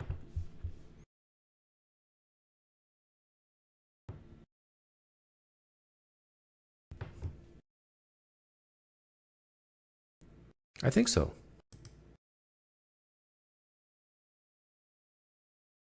Even CNN sees the double standard. I'm looking at X right now. What is this? I think I saw this, but I'm not sure. Yeah, I saw this. In some of those blanks. On the border, another vulnerable. Vice President Harris began the debate by punting the first question on the economy. Yeah. Do you believe Americans are better off than they were 4 years ago? So I was raised as a middle-class kid. I was raised as a middle-class kid. That doesn't sound as good as I was raised a poor kid. Wilhelm, welcome. Hey, Doug. Oh, it's you. Yeah, I feel like I use the same name every time. So I know, but there's, I got at least 1 million Williams watching my channel. maybe some of your shorts. I don't know. I don't think you're. I actually think, I'm not sure, but I think I blocked you today or yesterday. But I'm not 100% sure. But you're like a faucet that never turns off quite 100%. You just always drip. It's not like you say anything that's egregiously worth blocking, but over time it's just. And again, I'm not sure if I blocked you or somebody else, but did you write? I wonder if I can find it. Yeah, it might not be you. I don't know. I was still able to comment, but I mean that's fair. It's your channel if you want to block people. Can you tell me the last thing you commented on or what you said? Do you remember, just like keywords? I can tell you if I blocked you or not. Because is your name on YouTube like user with a long number? Like it looks like a spam? I think when I comment, yeah, it shows up as some weird. Yeah, I think I did block you. Did you say something like right-wing talking points or something like that? Well, I used that last time I called in, I think, and you didn't like it. I don't know if I commented that on a video. Yeah, to me it's a very immature thing to say. Like, just imagine if I was to say, if you were to, we were talking about politics, and I would say, oh, that's just left-wing talking points. I mean, isn't that kind of like your feel sorry forism thing? I feel like that's kind of the same thing. Well, to be fair, I call people on the right using feel sorry forism too. I guess I'm not sure I've heard you do that. Like, would you say anti-abortion people are engaging in feel sorry forism for embryos, or anti-abortion people? No, I would say they're doing feel. Yeah, I guess they feel sorry for the embryo because, or they feel sorry for, in a way, God, because most of them are religious. They want God to be happy. Would you say like Brown versus Board of Education was like feel sorry forism? Brown versus the Board of Education. Where does that come from? Integrating schools. It was people, black people were only 10% of the population, and would you say they were just feeling sorry for them by integrating them and letting them go to school with other people? Yeah, I would. Yeah, but again, not all feel sorry forism is bad. Like, I have feel sorry forism for cis women. So I will err towards hurting the feelings of trans women over cis women. And I admit that. I guess what's the differentiation then, like when it's bad? When it's bad is when you use it to tolerate bad behavior. So, for example, if I steal something from a store and a black person, an African American, steals something from a store, and I get a tougher sentence because I should have known better because I'm white and come from a privileged background, and so therefore I get a bigger sentence than a black person or African American. They feel sorry for the African American because of systemic racism and the troubles and turbulences in their life. Like, when you use feel sorry forism to treat people differently based on skin color, that's when I think it becomes bad. That's racism, actually. Is that why you? What did you call it? Because I think that's how you ended our last conversation. Was just, with dismissing a point based on feel sorry forism, and I guess I don't see that as being any kind of reasonable grounds for dismissing a point. Okay. Anything else you want to talk about? Something. I mean, you can kick me off. It seems like you don't enjoy engaging. That's totally reasonable if you block me. Well, no, I can keep talking to you. But you're right. I don't enjoy you that much. Yeah, that's fair. I mean, kick me off if someone more interesting calls in. No, there's nobody else calling in, so we might as well talk. Yeah, so I think earlier you mentioned something about abortion, that you value like the unborn more than you value the woman's bodily autonomy or something. Yeah, at the 8-month stage, I said. At the what stage? 8-month. Oh, 8-month. Yeah. So like 7 months, you're good with abortion. Again, it's like speeding. As you go from 1 day to 8 months, 9 months, the harm gets bigger, in my opinion. And where the cutoff is probably when the neural system has been developed, and usually that's in the 10 to 15 week stage. But yeah, I have no problem looking a woman in the eye and say, your bodily autonomy means not much to me at 8 months compared to the baby in your womb. What about valuing like 8 versus like a 16-month-old? What? 8 month to a 16-month? Yeah, like do you value an 8-month-old more or a 16-month-old more? Probably 16-month because they're a little bit older. But like, do you just want to do this? We can keep going. So is the answer 16 months? You got another one? Well, yeah. Then I was curious. Like, would you say the same thing about parents with their bodily autonomy with like a 16-month-old? If say they need a blood transfusion, or they needed a kidney or bone marrow, I would. like that. If let's say a 16-month would die if the father wasn't hooked up to them for 9 months, I would look at, and the father says, "No, I got bodily autonomy. You cannot force me to save my 16-month-old life." I would look at that man in the eye and give him the finger. So you're a horrible, rotten father. I'd encourage all society to shame him and say, look, you have a chance to save your 60-month-old life for 9 months, and then you're free of it. Do it. And if you don't, I judge you as a bad man. I'm being consistent. And I would say the same thing to a woman who's pregnant at 8 months. Anything society should enforce that with like laws or something, or just social consequences? Actually, yeah. Yeah, fair enough. That's consistent then. I think that's probably a fringe position, but I do have someone who wants to call in now. They just left, but they'll probably call back. But the reason why I don't enjoy talking to you is because we have completely different personality types. You're a detailed-oriented person. I'm a top-level meta person, and I think you often get just bitter with me. I guess I don't feel like I've been bitter. I mean, I feel like I try to keep things meta, and then you ask like what I think are really detailed questions. Like last time you asked me why do women's sports exist, like I think you wanted some like easy answer, and I don't think there's an easy answer. That's right. This is exactly what I mean. What I don't like is you're a little bit like Trump and Harris in the last debate. Like when I asked you last time you called in, why do women's sports exist? It's an opinion question, really. In your opinion, why do you think women's sports exist? And I forget exactly what you said, but the way you answered to me was like a politician. Well, I guess maybe we could talk about that, because I feel like you're inconsistent there with your politics then, or with your religion side of things. Because on the religion side, I see things as swapped, where the Christians have the really simple meta level answer that like, why does Christianity exist? It's because like Jesus. I'll be with you in a second, John. John, don't go away. Give me like 5 minutes with William. Okay, so you're saying that when it comes to religion, I talk differently than when it comes with politics? Is that what you're saying?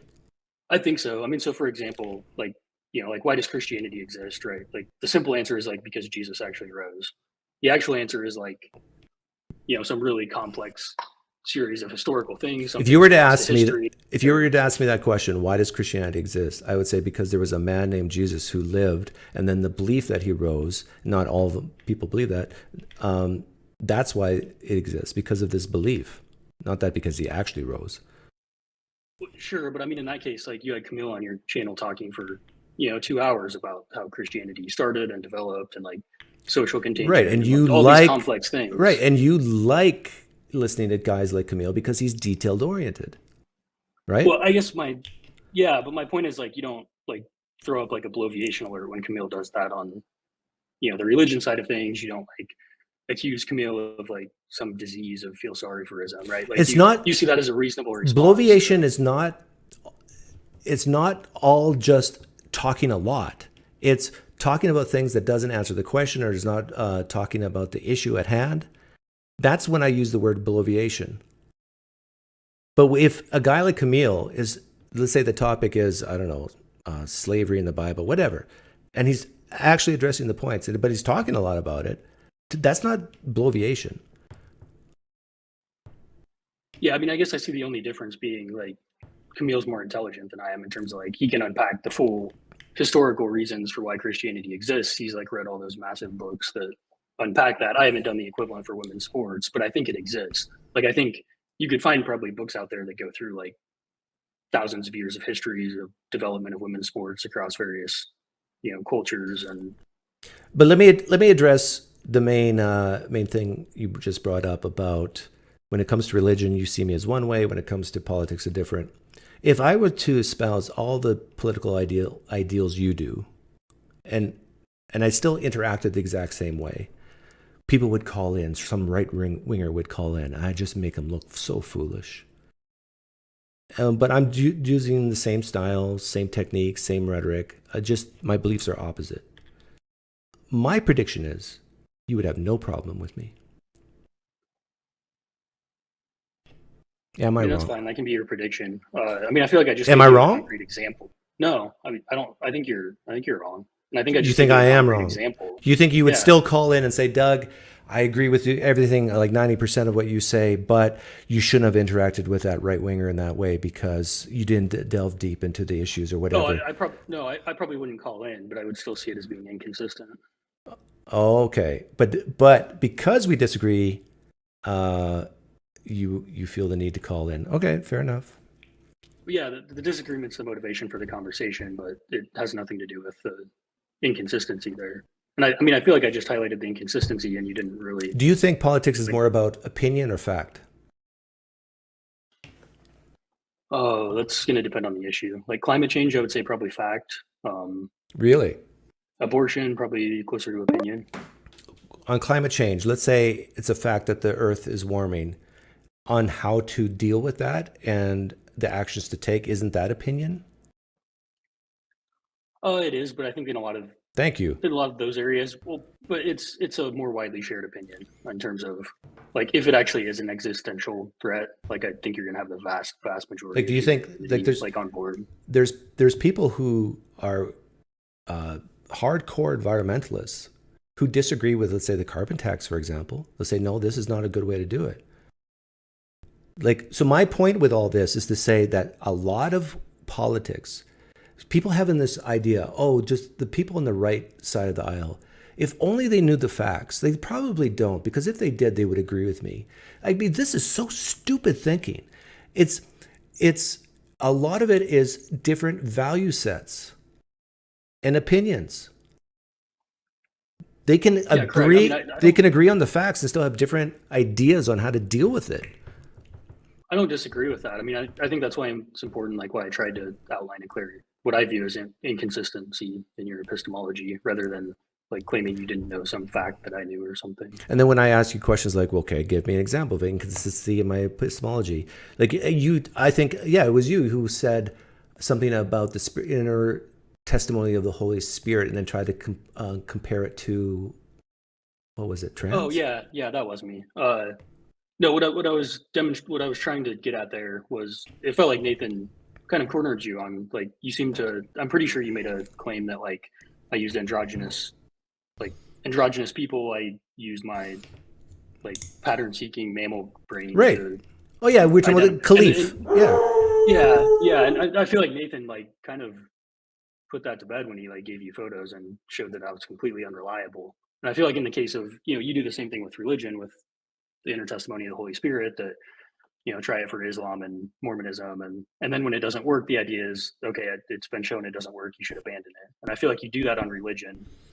And when Nathan did that with androgynous people and identifying whether they were male or female, you didn't abandon it. It's so amazing to me how you can watch that and come up with a completely different take than me. Because for those of you who don't know, I said when it came to Amani Khalif, what justification do I have to say that she's not a male or that he is not a male? I said, well, he looks like a male to me. Plus, we do have reports of genetic testing, but if, let's say we didn't, he looks like a male to me. Now, if you're in a competition for, let's say, the gold medal at the Olympics, to me, that's good enough justification to actually test and see if Khalif is male or female. Now, you think that's bad justification. It's not reliable, just appearance. And then guess what, William? I agree with you. It's not reliable. So that's when you do genetic testing. But it is reliable enough. I think most people are correct most of the time when they say, if the question's asked, you go walk in a mall and the question's asked, male or female, every person, hundreds of people in a mall, I would say you get a 90% success rate. So is it 100% reliable? No. But is it more reliable than not? Yes. Yeah, I mean, I don't think anybody would disagree with that, right? The reference class we're talking about there would be androgynous people. Right, and when people are androgynous, then in that case, you should remain agnostic rather than... Well, hang on. Are you claiming that Khalif is androgynous? I'd have to look at photos. I know that come on. See, this is why I don't like you, William. This is why I don't like you. Because I know you have looked at Khalif's photos before. I actually don't think I have. I've probably seen it like in a news report with. I don't believe like you. This was. but- If you know anything about this topic, and you're telling me you have not seen one photo. No, I have, but I mean, it's probably been. Okay, you have seen photos then. Well, yeah, but I can like if you had brought in a sketch artist, I could not. Bring in a sketch. I couldn't reproduce it. William, I just booted you. This is why I don't like you. Now you're being downright dishonest with me. Okay, John, call back in. John, are you the guy who donated $20 to me? I'll definitely take you. I haven't seen reports of genetic testing, but none have a link to the source. Yeah, I hope Amani Khalif sues for defamation, because then it has to be, in order for someone to sue another person to say that they're a male when they're not, you have to figure out if that's true or not. You can't win a lawsuit if it's true, for defamation if it's true. And those things that Nathan from Digital Gnosis, those pictures he showed me. Okay, Doug, here's a picture, male or female. Oh, you're wrong, Doug. Well, how do you know I'm wrong? Through genetic testing. Okay, here's John. John, are you the guy who donated to me? Hello. Hi. Are you the guy who are you the guy who donated to me? Maybe I was hacked. I didn't intend to. Oh, then it's I know not there was you. some John Gibson. I know who you are. I recognize the voice, I think. We've talked before, right? Yeah. Yeah. We talked about politics, American politics. That's why I'm ringing, because your connection's after the debate. John, your connection's very poor. Hello? Yeah. So you know what we're going to do? You're going to ask. I'm interested to hear how you. I'm asking you about why you were disappointed with Trump. I'm surprised. I'm only after joining about 20 minutes ago, and I just heard you saying you were disappointed with Trump's performance. Okay. Yeah. You just joined 20 minutes ago, and you want to know why I'm disappointed with the performance when I talked about it for the first, 45 minutes. I'll let you go, but you can listen to my answer. I'm disappointed in Trump because he, in random order, he didn't answer half a dozen questions or so directly. He fell for the bait, the trap of the rally size and people walking out and being bored. He let that get to him. He basically let himself be rattled on many occasions. He was repetitive. He's says the same things over and over again. And instead of answering the question, he always goes to immigration. I get it, because immigration is one of the top two issues in the United States today, so he keeps pounding that home. And on things where he said something new or I think powerful, he only said it once or twice. So, and the expectations for him were much higher than Harris, because he does a lot of debating, takes a lot of questions. He failed to meet expectations. Harris exceeded her expectations, but compared to Biden, that's not saying much. So that's why. I honestly think I could have done a 10 times better job than Trump on that debate. Anybody who's a right-wing YouTube creator who talks about politics would probably say the same thing, that they could have done better than Trump in that debate. Do I think he's more easily rattled by a woman? Asked Jamie. I don't know. I doubt it. But maybe he got bad advice that he was, because, by the way, let's avoid the word woman, Jamie, please. This is when we talk about trans issues, I'm not saying Harris is trans. I'm not. But when we talk about these issues, please use the word female and male.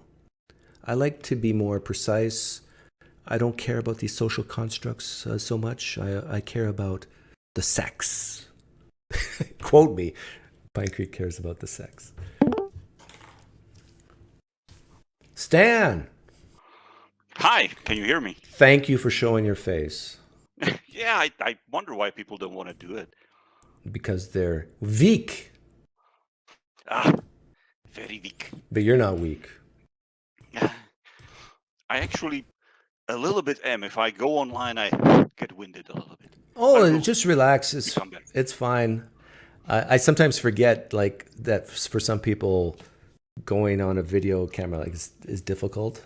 I sometimes forget that. But yeah, it's hardly anybody's here, only 116 people, so nobody cares. Nobody's really it doesn't matter. Just imagine the 116 faces staring at me. That's not and half actually in front of like live crowd, I don't have this. I don't know why this. Oh really? But, yeah. Interesting. I have spoken in front of hundreds of people before, live, face to face, because I used to be a teacher at a university, and then I've done some financial conferences and stuff. I'm trying to think. Yeah, it's probably still more nerve-wracking in real life than it is on video. But anyhow, is there anything you wanted to talk about? Sure. So I wanted to just talk about, you mentioned that you were wanting to vote for Trump, right? Did I understand it correctly? That's correct. Or I don't know if you're an American citizen now, and I am. Can you vote? Okay. Yeah. And I think one of your videos I saw that you mentioned you gave like 4 areas where Trump is the reason why you want to vote for him. Like it was, I think, immigration, the war with Russia, and then was it critical race theory? That's critical theory type stuff. Yeah. Okay. Yeah. Trans issues. Yeah. Trans issues. Yeah. So climate change is another trans one. issues. There's nothing much that I can talk to you about. I don't know that much about it. But the other. Wait a minute. Is your main goal here to change my mind? Possibly, or that. Okay, good. Yeah. Yeah. Let's have fun with that. Okay. So what do you want to talk about first? So what would you like? Like, would you prefer immigration Russia thing or immigration? All right. So how do you like? I think you've got like these questions, and you walk me into a trap. Yeah. Let's do that. I have your permission to trap you. Sure. Okay. Thank you for consent. But I have your permission to be like squirmy and not answer anything. Yeah, you can be like Trump and Harris. Okay. Okay. Between Harris and Trump, perception-wise, who's viewed as more of a bigot and a racist and a xenophobe? Trump. That's why I'm going to vote for him when it comes to immigration. Okay. Crowd control. You're less likely to have people make that long 2,000-mile trek knowing that there's this evil bigot, a xenophobe, racist guy with a military standing waiting to push you back. Mm-hmm. Okay. So I understand it's isolationism pretty much, right? No, it's basically let in only the immigrants who have fulfilled certain criteria where the country needs them. They're not criminals. They have a background where we can get reliable background checks, that there's a need for them in the country. I would prefer that they be married with kids too. The more stability. I'd prefer that they actually have their own money coming in rather than no money to their name. You disagree with any of that? Maybe. I mean, like one of the thing that you mentioned just like a half an hour ago that I caught on is like, wouldn't you want to have like 10 million ducks in? I mean, like 10 million of you. PineCreek. Oh, I thought you said ducks, but you mean Dougs. Okay. Dougs? Yeah, sorry.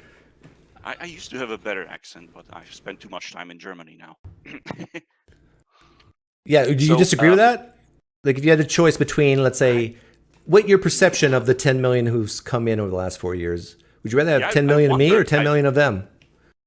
I wonder about it because you see, I live in Germany, and right now we've got a big problem. Have you seen like the German population pyramid? No. If you look it up, you'll see like the biggest blob of people is around the 60 and 65 age. Oh yeah, If it's a demographic bit shift. of- Yeah. Yeah, demographics. Yep. So you've got this big amount of people. There's probably like 10 million of them. They do have money, but they also they don't really work anymore. They enter retirement at that age. Yeah. And you are not quite there, but you're going to. Yeah, I'm getting there. Yeah. And they require a lot of Younger a lot people. of healthcare, right? Yeah. So and that's causing. Stan, I don't disagree. I know where you're going with this, and I don't disagree with you. We need a ton of immigration. Listen to me. I agree. We need lots of immigration in the United States. What I'm saying is we need to know who these people are.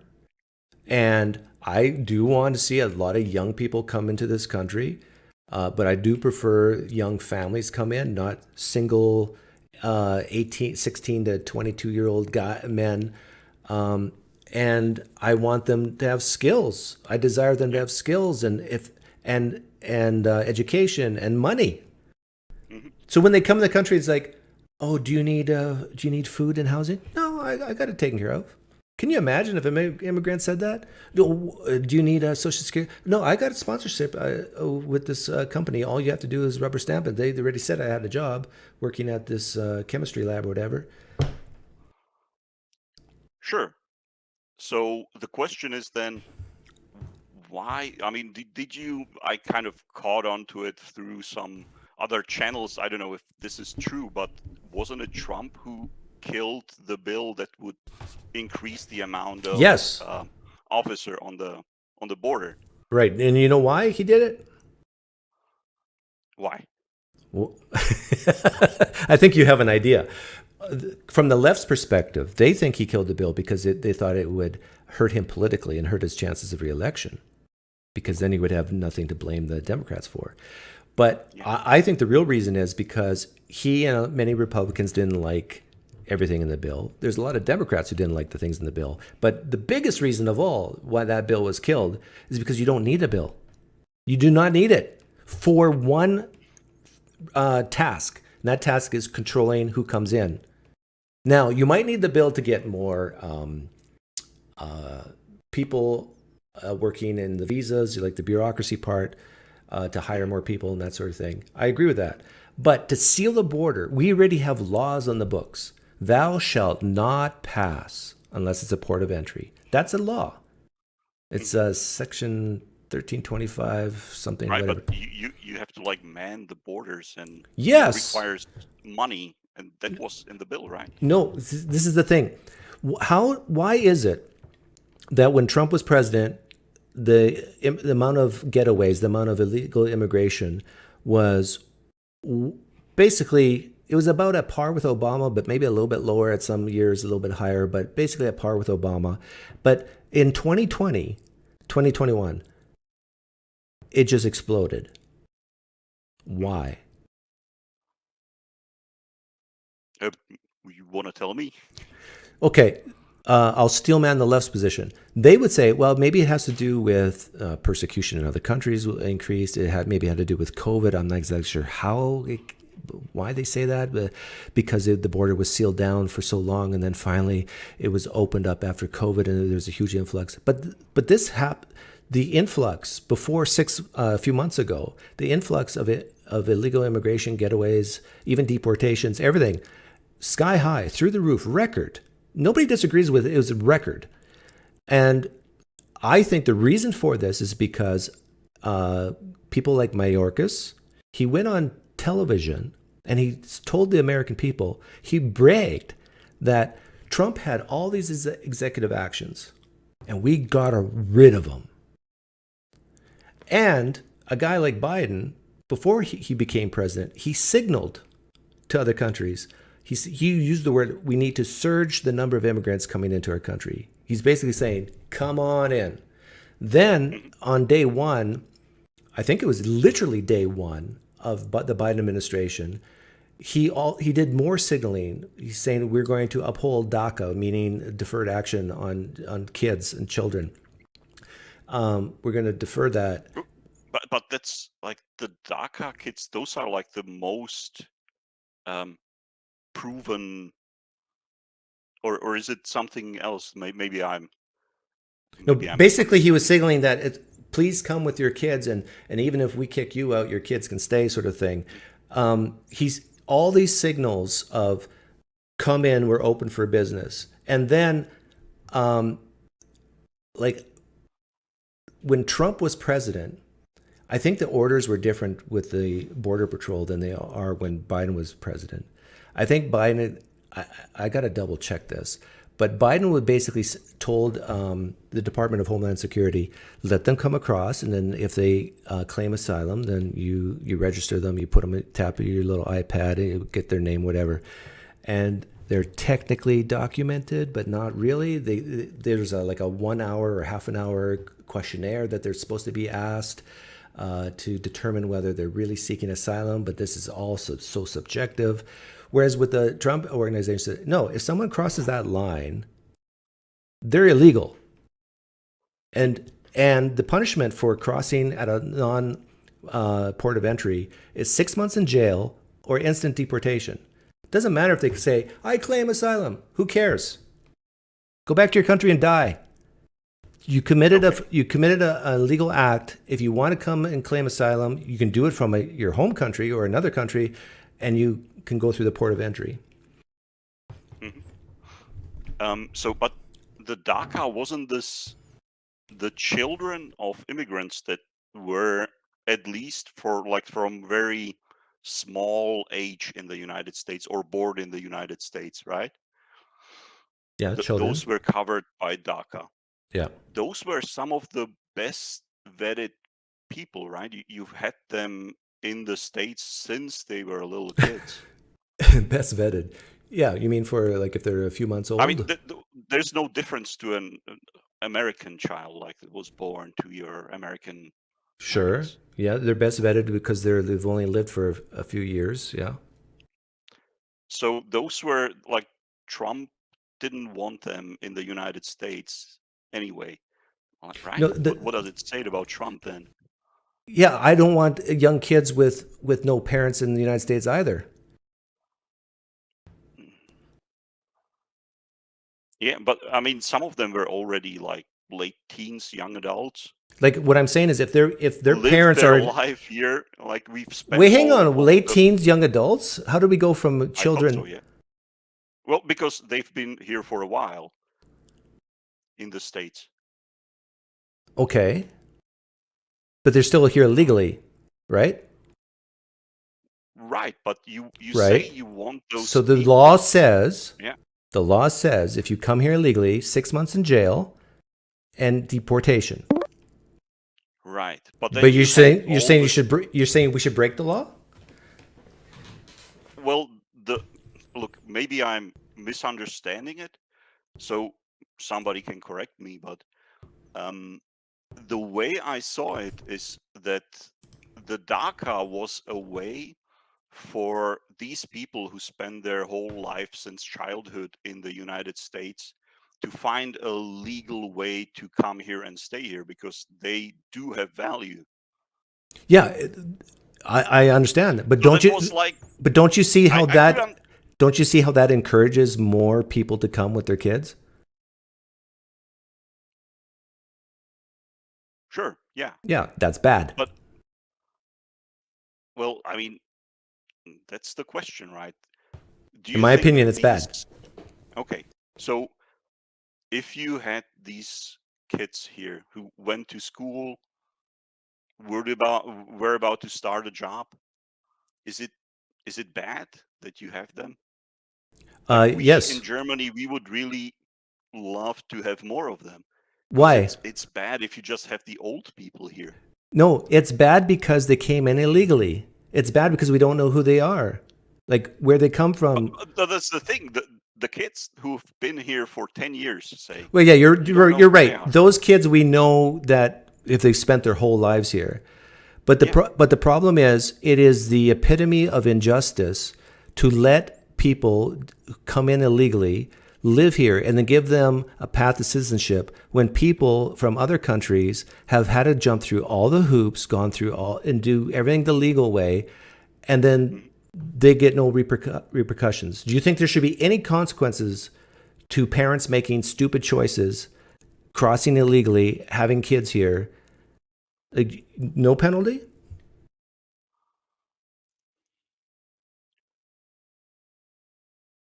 Maybe I would say that if you've proven yourself to be a somebody who contributes to the society at large, then you don't deserve that punishment anymore. What? Okay, hang on, Stan. I contribute to the society greatly when it comes to taxes. If I commit a crime tomorrow, should I not be punished? Who cares if I'm a productive member of society in terms of contribution, but if I do something illegal, should I not be punished? Well, I think what we are talking about is what should be legal and what not, right? I'm not talking about that. I'm talking about the current laws on the books. But I am talking about that. Okay, but based on the current laws in the books, it's illegal to cross at a non-port of entry. Yes. That is true. Illegal to overstate your visa and so on. Yeah, that's also illegal, right? And that's a big problem as well. But what I'm asking you is, if somebody crosses the border illegally, and even as they come as a kid, and then 18 years later, should there still not be consequences to that?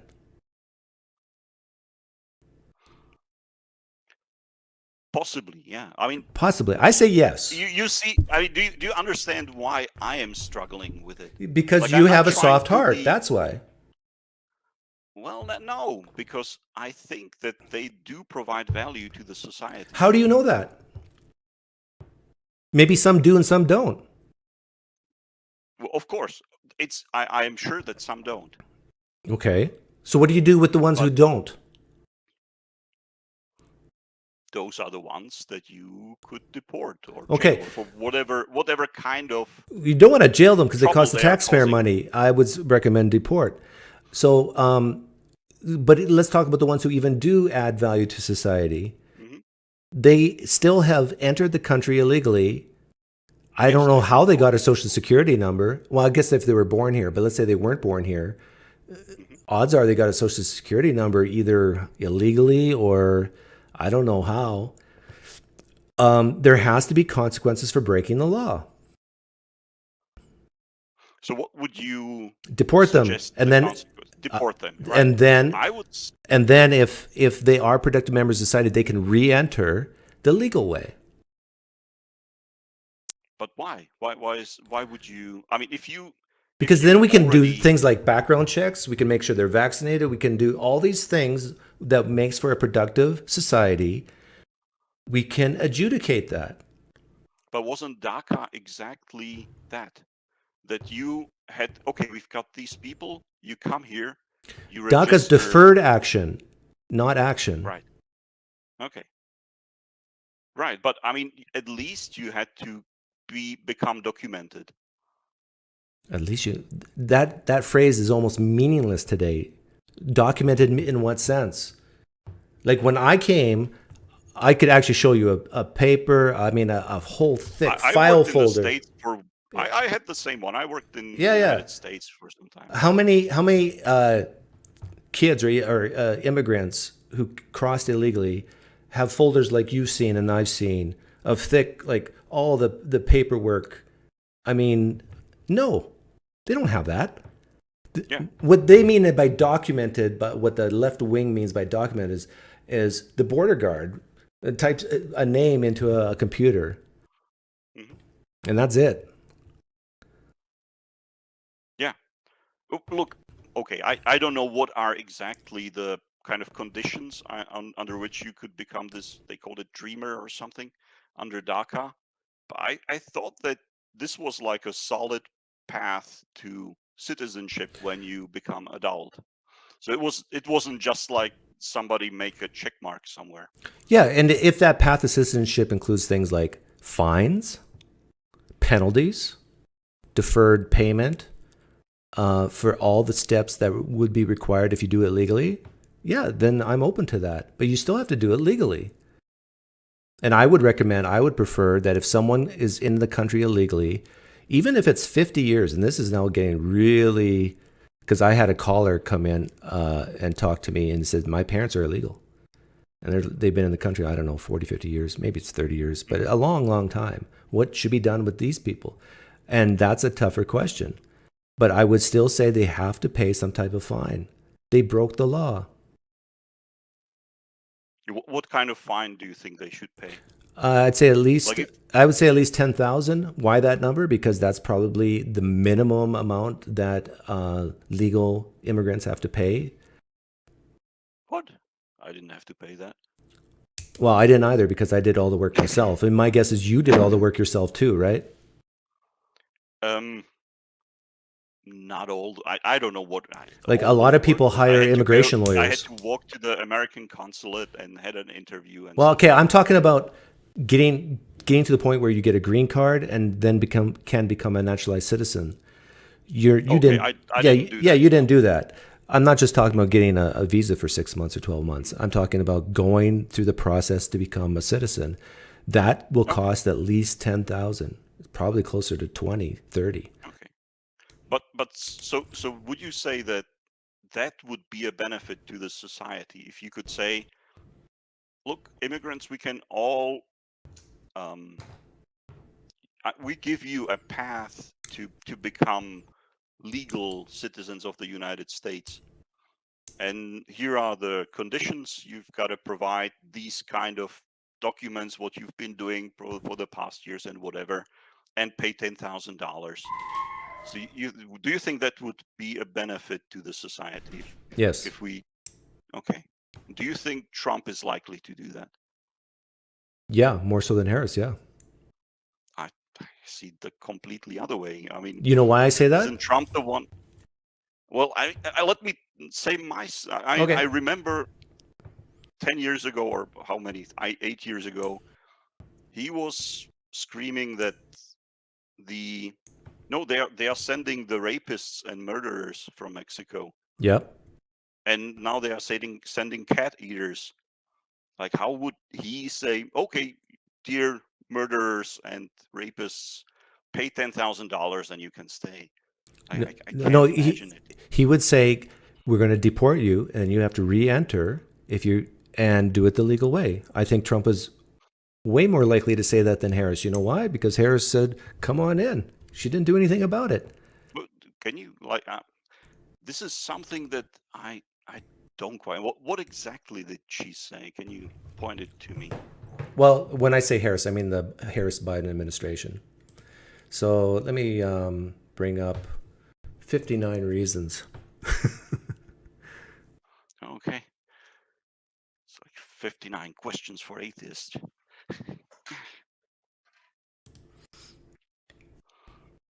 Okay.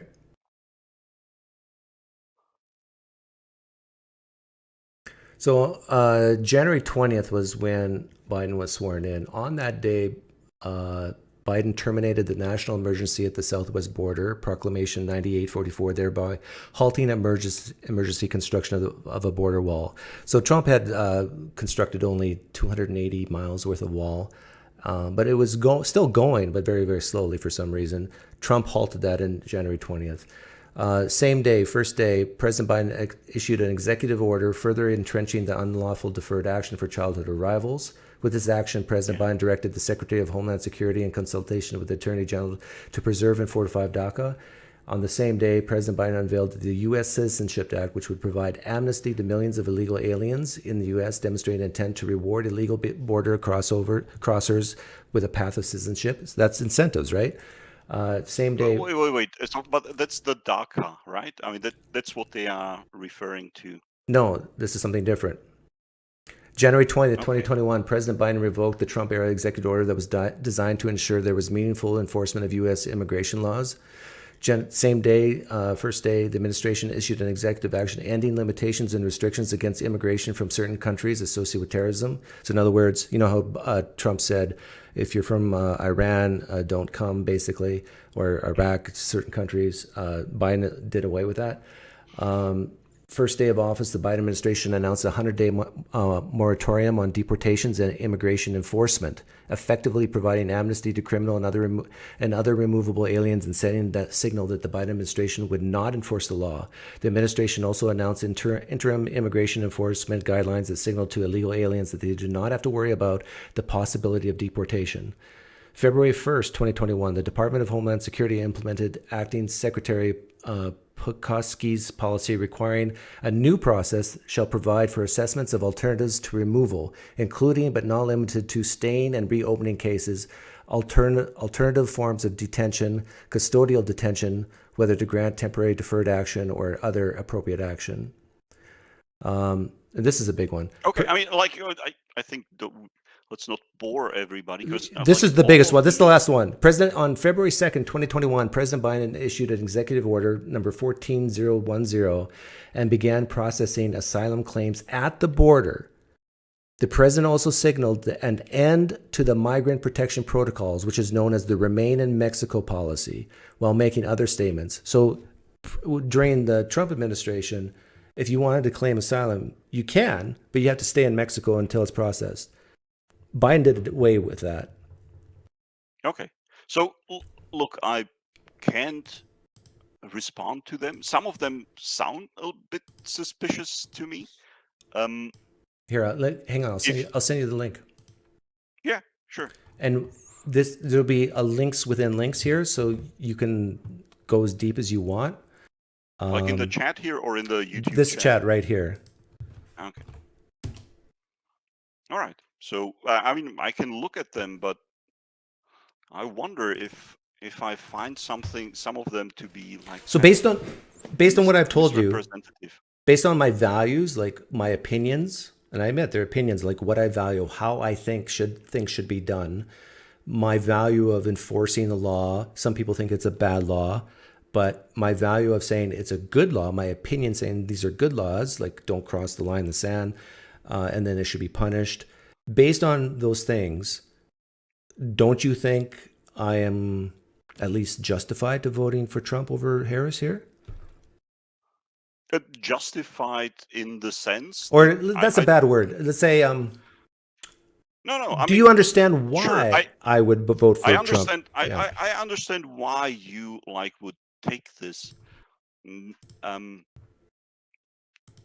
I can only tell you that I can look at these and maybe tell you. I mean, would you be interested to know if some of these were really gross misrepresentations of what happened in your sense, right? Sure. Yeah, you can look at them. Again, they're all sourced from actual. Sure. So you can look at them and you can get back to me. But the bottom line is, though, I'm for sealing the border first. If you use the word comprehensive to me, if you use the word holistic to me, if you even use the word humane to me, you've lost me. The issue is there's a line in the sand and nobody should cross it. I don't care if you come from a country that's persecuting you. I don't care if whatever. You don't cross that line unless it's the port of entry and you do it the legal way. Nobody has here's another presupposition I have. Nobody has the right to live in this country. It's a privilege. So the United States, I know people disagree with this because of the atrocities the United States has done to other countries. And I agree partly with this. And this is part of the reason why I'm against the Ukraine war and stuff like that. But the United States owes these immigrants zero, nothing. They don't owe, there's no obligation. The United States, the American public, there's no obligation there is to save anyone's life outside the United States. Now, is it a nice thing to do? Yes. Is it charity? Yes. But it's not an obligation. The Constitution of the United States is for the American citizen, not for Venezuelan citizens. Okay. So this would be maybe some topic that I also maybe don't know that deep enough information about, which is international law, right? Like, why should anybody accept asylum seekers. That seems a little bit too gruff, like too crass, to just say no. We don't want to take part of any of these international. Well, even international agreements. asylum laws, I've looked a little bit into it, will say things like, if you're being persecuted in your country, you go to the first country that will have you. Mhm. But you notice what's happening? People from Venezuela, you know how many countries they have to go through to get to the United States? They don't stop in Brazil. They don't stop in Panama or whatever. They just keep on coming all the United States. Why? Because the land of opportunity. They want to come here. Right. Yeah. But on the other hand, you have like then countries like Lebanon, People from where I think Lebanon has like 4.5 million inhabitants, right? And at some point they had like 2 million refugees from Iran, whatever places. Isn't it more reasonable to, if we really want to have these international agreements about asylum seekers, is it really fair to just say, well, whatever country's next, it's got to take all of them? Yeah, just be very honest with you. Many Americans will give the middle finger to international law. Yeah. Yeah. So you don't care about it at all? Well, I wouldn't say at all, but I would say that American interests comes first for Americans, and that's the way it should be. So if international law causes a problem for the United States, you give the middle finger to international law. And guess what? America has the privilege of doing that because we're so powerful. Like, if the United States says to all of Europe, we don't care what you think or say, guess what? Nothing. They can't do anything about it. They can't do anything about it militarily, not even economically. No. That's not the problem. But do you think America as source of power is just having a strong military? Or No. Where do you think the riches of the United States come from? The riches? And wealth of the nation, right? I think it comes from the people, of course, but also you can have very innovative type thinking people in other countries, and they don't prosper as like they do in the United States. Why? That tells you something. It says that something about the U.S. Constitution, probably the freedom part, allows people to be the best versions of themselves. And so the United States is more of that big win, big loss type of country where there's a little more risk than, let's say, in that cozy Northern European country like Norway or whatever. Don't worry, we'll take care of you if something goes bad. The United States is more like the Wild West. And that causes, I think, a little more get up and go in innovation, entrepreneurship. Most of the big, innovative, big companies in the world come from the United States. Google, American. Microsoft, American. Apple, that's American. all fine. That's correct. But there's also innovation in other countries. Of course, I never said there wasn't. But I think, would you disagree if I said that a lot of the wealth that United States has comes from them being able to participate and to a large part dictate terms of international trade? Sure, but why can they do that? Because of their military. You think it's from their rhetoric? Well, it's more about. Maybe it is rhetoric. I don't know. Reagan was very good at rhetoric. By the way, I got another person waiting. Germany. Okay, you want to? Well, yeah, I'll give you the last word, and then I'll let someone else on.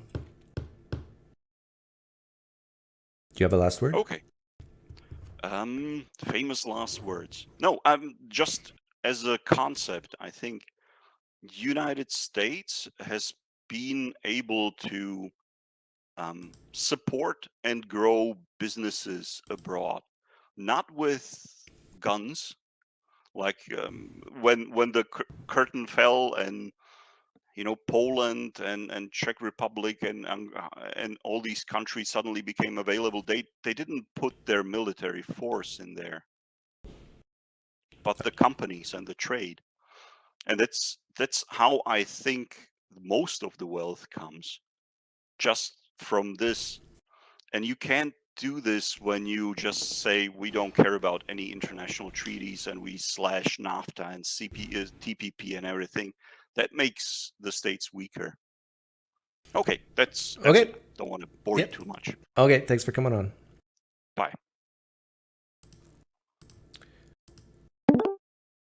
This will probably be the last call. Do this when you got to mute. Care about any international treaties. Sorry, hold on. Let me see if I can't get the. That's all right. It's not your fault. I know it's like it's also unexpected. Let me put a bit better sound quality. Although Does that work? Yeah, it's off now. Yep. Cool. Wow. It was a good show the other night, Doug. Which one? The debate? What is the title of your? What is the title of this? It wasn't a good show. Debate. Oh my. That was awesome. You know what it reminded me of, in all honesty, right? I've been thinking about this, and while like you two just like it was, oh man, it was like pulling teeth, that last conversation. It reminded me, like, I thought she did so well in her debate tactics. She should have had a McFlurry. Like, how awesome would it be if she sat up there with a McFlurry and just ate while she just hammered him and he lost his ever-loving mind? Did you watch the beginning of this live stream? You probably did. Oh my goodness, no. I caught it early, but you might just want to let people know. I let Trump have it. If you rewatch it, I let Trump have it. Like, I really came down on him hard. But for you to say that Harris did well, I mean, she did better than expectations because she didn't, she at least is breathing, unlike Biden. Do you know the McFlurry reference? Yeah, of course I do. Randall Rouser. I almost called him Mick Rouser. Right. Yeah. It was like rewatching that. I mean, like, but Sean, give me a little something, will you? Like, the very first question to Harris. Do you agree? She sidestepped it. Absolutely. Yeah. I thought it was like, I'm like, oh my God. Did you watch the Daily Show? He does a wonderful job of, like, for the first maybe 5 minutes, he gives her grief. He gives them both grief. He's like, oh, right, this is new. Biden's gone. We've got a new, like, they're going to answer questions. And then, he goes through the theatrics of it of like, yep, no answering questions. Yeah, either side. I missed that one. I usually try to catch all his stuff, political stuff, but I've been busy with my real job and earning money so people on food stamps can eat. Oh my goodness! Look, she never got to thank you. The short of it is, so I did think it was good. I thought she did a good job. Unfortunately, it was the same. It's just all the greatest hits, right? They went through and they really didn't. I mean, as much fun it is to watch that dude like just melt down and prove that he has no business cognitively on any stage anywhere, because that's who he is at a fault, right? Like, to expect a different animal is going to show up than that animal. It's just not going to happen, Doug. And I think the next 2 years, if he does get in, are going to be really tough on him, right? Like, I don't know if he's going to be as broken as Biden is, but I think if he were to do the full 4 years, if he were to win, he'd be real similar to Biden by the end of it, because it's going to take its toll. Yeah, but now you're doing crystal ball talk now. It's already taken it. I'm doing what? You're doing crystal ball talk.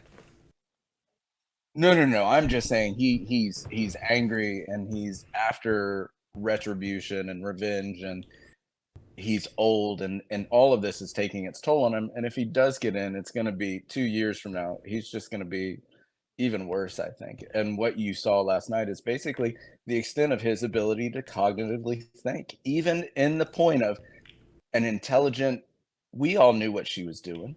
Yeah, but he couldn't. This fucking help this himself. wasn't a cognitive issue. This was an emotional issue.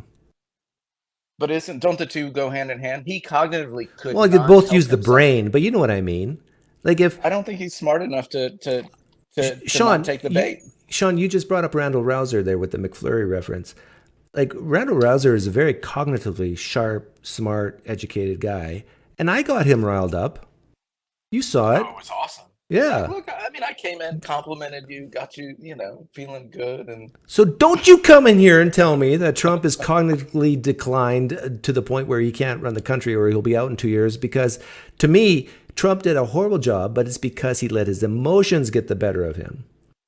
right. So, at what point do we say that's who he is? If for me, when I watch his rallies and anything you ever see, that's all he is emotional, right? Like, oh, I've got the biggest rallies. Like, oh, how terrible are they are. The name calling. He doesn't bring any substance, and he had the Doesn't chance, bring any right? substance. He had the chance to bring some Take substance. that back. Meanwhile, no, he had the chance to bring substance if it's actually there. But what leads me over the past 4 years, he doesn't bring any or very little substance to anything, right? The substance he brings is he's going to close down the border.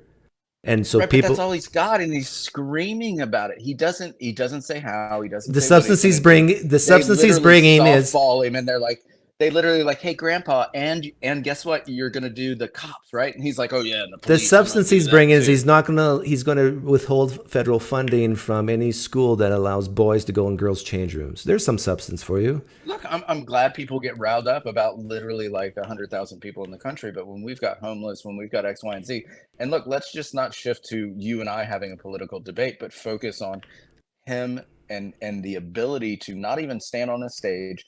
And because you're always about strength, and I would think a stronger man would have been able to stand across from her and hold his own and not lose his fucking mind, talking about eating. Well, maybe pets, it's because talking she about is aliens female. and this, and Maybe that had and something to do with hey, it. but that's just as important in the thing. If he's Well, gonna you know lose he's the not going to way have females in his administration.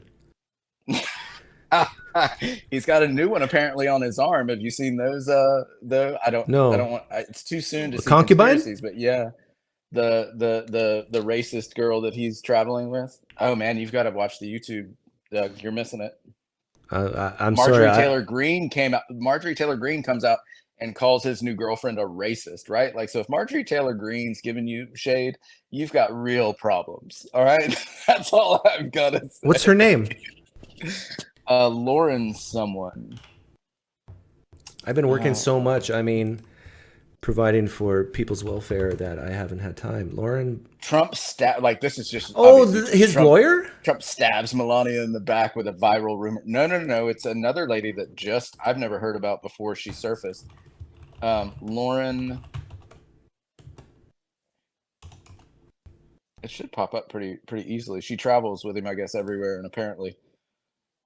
You'll forgive me, but I forgot. So the rumor is that they're having an affair? Oh, who knows? But the short of it is, yeah, I think that's what they're trying to, that's what all the content creators are doing, because those are clicks, right? Far-right activist Laura Loomer's visible presence alongside former President Trump in recent days is sparking questions about her influence. Laura Loomer. Do what she said, though. She said something racist that even Marjorie Taylor Greene is like, this is like, we can't tolerate MAGA and the right can't tolerate this racist rhetoric or something. Laura Loomer, racist comment. Racist comment, yeah.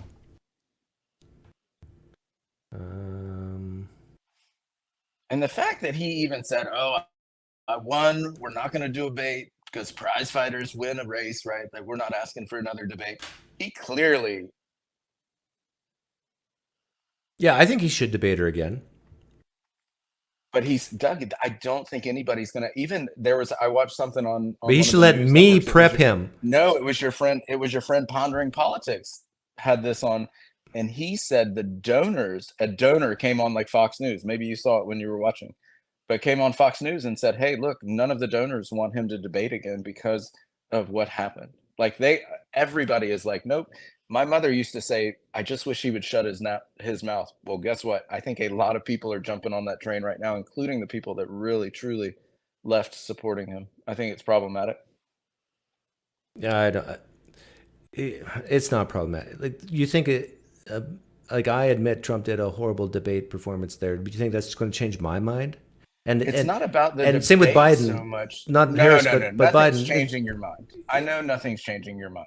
But what I'm saying is, for him politically, he has people that are supporting him that are expecting him to at least hold some sort of demeanor on stage as a presidential candidate, which he absolutely like look, you think somebody that's giving him millions of dollars when he comes out screaming about people eating pets and what was the alien transgender operations in prisons? What? Illegal, that's true. Do you think that's true, Sean? That his we're not going.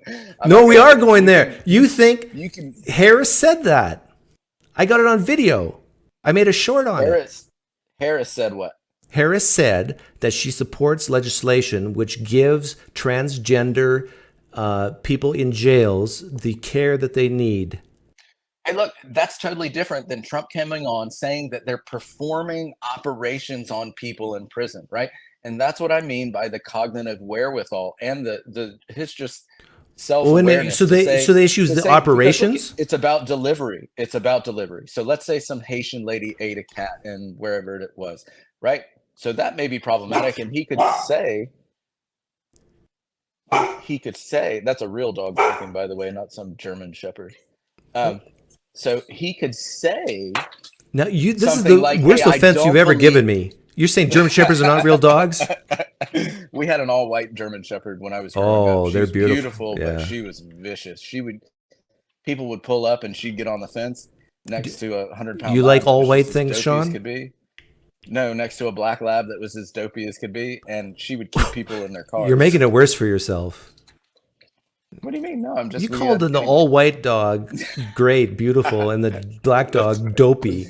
I mean, I can't allow this racism. Doug, you think a 100-pound woman is attractive, right? Like we all are different. So anyway, the point being is that if Trump came out and said, "Hey, we should not be giving health care to people in prison," that's a much different statement than they are performing transgender operation on illegal aliens in prisons, right? If a Haitian lady ate a cat, that's much different in saying that they are dropping these people off in insane asylums in our country and they are eating our pets. I mean, come on, dude. Like it's a bad look, Doug. Well, I understand the rhetoric. Like Trump is like, you know how I say things in a certain way to shock people. Trump is like me times 100. Honest answer from you. You think his performance, like you think that was performative on his part? No, you should watch. Yeah, I think just watch the first 5 minutes of this live stream. You'll get. I ranted. Yeah. Well, just from what you said, he did a horrible, rotten, terrible, crazy, got emotional job. It was very bad. Yeah, but you're saying he's being over the top. That was not over the top. That's him literally being slapped around, and his response is the bully is angry, his face is red, and he got emotional. He lost it. Yeah, but I would still say he did a better performance than Biden the first time. What Biden doesn't. Biden lost his job because of that performance. We all agree. Biden, right? Like right. We cured. So we agreed on that it wasn't as bad as what Biden did. I've said that before. But right, to say that like. So. But Sean, I got to caution you and even people like pondering what's his name? Politics. Pondering politics. Yeah. Josiah, I believe is his name. People have to be very careful when they say things like, "Oh, what Trump said here is obviously false. I mean, there's no evidence for this, blah, blah, blah, blah, blah." Because if you remember on the first debate against Biden back in 2019, Trump said stuff like that Biden's family was taking money in from Russia or whatever, from certain sources. Turns out, and everybody said, this is false, he's lying. Turns out to be true, right? Then he talked about, even through tweets and about the Hunter Biden laptop stuff, turns out to be true, or at least it was something that should not have been withheld, that could have impacted the election. There's many things that Trump has said that people say this is obviously false. Turns out he was at least 80%, 90% right about. So you have to be very careful, Sean, when you start saying, "Well, this is ridiculous." He says about people eating cats. a month from now, I've never, in Springfield, Missouri, there's going to be video evidence of some Haitian woman eating a cat on the street who's an immigrant because of some voodoo ritual, and you're going to say, oops. nope, that's exactly what I said. Even if there was a Haitian lady in Springfield that ate a cat, the way that he frames this is insane. Because Well, yeah, but that's a matter of opinion, Sean. Well, no, this is because he buys into they're eating. He thinks they're eating the cats. He doesn't think. What if it's true? But it's one cat that was eaten, Doug. Okay, so here's the difference, and I'm glad. I love you, Sean, that you're coming in here and talking with me because this is great. So many times it's not a disagreement in fact; it's a disagreement in degree. So a person like you, who actually is going to vote for Harris, and there's nothing that's going to change your mind, you can admit, well, maybe Trump is right in one case, but it's not prevalent. So he's not actually wrong in what he's saying. He's wrong to the degree he's saying it, or the implication that all Haitians are doing this. Yeah, I think it shows. I think it shows his cognitive ability to discern reality from his own built-up. Well, fiction, you got to remember, a lot of this think is he rhetoric. No, I see. That's where we disagree. And I asked you if you thought this was just performative rhetoric, or does he truly believe that there are thousands of people that? Because He never said thousands. But the implication is they are eating our pets. Right, implication. So it's not one lady was caught eating a cat. He's implying that the millions of illegal immigrants that are pouring into our countries from insane asylums and prisons, now they are eating the cats. They're eating the pets. Okay, Sean, this is exactly what I just said. It's a matter of degree. The disagreement is in a matter of degree. So, for example, watch this. I can ask you very simple questions. Do you think that it's plausible, not just possible, but plausible, that there are people who were in prisons, released, and ended up in the United States of America in the last 4 years? Lean yes or lean no? Well, of course. Of course. So when Trump says they're releasing them from the prisons, he's making it sound like it's a really big thing. And no, he makes it no. He makes it sound over and over. If you listen to his rallies, he makes it sound like they're dumping prisons from foreign countries onto boats, driving them to the U.S. and dumping them across our border. He makes it sound like, oh, these Venezuelans are putting their worst people on a boat and dumping them across the border. I don't think I've ever heard him say it's dumping people on boats. I don't think he's ever said that. You need to listen to his rallies more. This is the problem. No, I do listen to his rallies. You listen well, then you obviously have heard it. But you yourself agree. You yourself admit a far left winger, a progressive who's actually a closeted conservative because you have coitus with a woman who's a progressive, and you can't help yourself because you don't want to leave the coitus. But I'll put that on the shelf. I'll put that on the shelf and give you some grace because I too am a man who likes coitus. So I give you some grace there. But you yourself, as a left-wing progressive, admit, yes, there's criminals coming from other countries. Yes, there might be a Haitian eating a cat in Springfield, Missouri. But you just don't like the degree and the rhetoric that Trump is espousing to make it sound like it's more than it is. It's not liking the degree. No. It doesn't have anything to do with liking it. It's talking about something that I don't think is actually happening. So if you look at, we can say, I want to know how many Venezuelans, because I did just see, I forget what news show it was on, but they did a tour of a factory in Ohio. Is that right? Springfield. And they did a factory. Or they did a factory. Was it Missouri? They or did Ohio? a factory tour, and the manager said, Americans don't want these jobs. The Venezuelans are here. We have we have an immigrant workforce that are filling these jobs, right? I've always said this to you, that when you walk out, what's the point of this? When you drive by the work line, that they're not just, that Trump makes it sound like all the people, like he makes it sound like, oh, well, I don't know. Somebody knows. Okay. Nobody could Sean, know. I'm going to give you a gift. Let me finish this. I'm going to give you a gift here. Okay. I'm giving you a present. I believe I know what Trump thinks. So I'm going to become Trump. I'm not going to do the accent. But pretend pretend you're actually talking to Trump right now and ask me anything you want, and I'll tell you what he honestly really believes. What percentage of people coming across the border are actually looking to improve their lives, and by doing so, are getting jobs here and improving the economy in America. The vast majority. Okay, cool. Then we're on the same page. He doesn't come. You're on off the same like that page with because of Trump. he does not come off like that because of the rhetoric that he says. Because someone that thought that the majority You don't of like the people coming here, perceptions. hold on, listen. It's not about the perceptions. It's about, so look. If you're right, then he's manipulating people. He's using rhetoric. Of course he is. But listen, and I'm just saying that's disingenuous. But I don't think that's the case. I think he truly believes that other countries are loading up their worst people and driving them across the border in droves. Okay, I just injected you with truth serum. Do you think? I don't want to play your stupid game. It's fun. Games are fun, Sean. Games are fun. You're a fun guy. You just said Trump manipulates people with his rhetoric, and that's disingenuous. You don't think Harris used that form of manipulation through rhetoric during that debate? Like what? Give me an example. Well, people are leaving your rallies, Trump. Well, that's just fact of the matter, right? Like, I mean, You were fired by 81 million people, Trump. That's fact. You said that the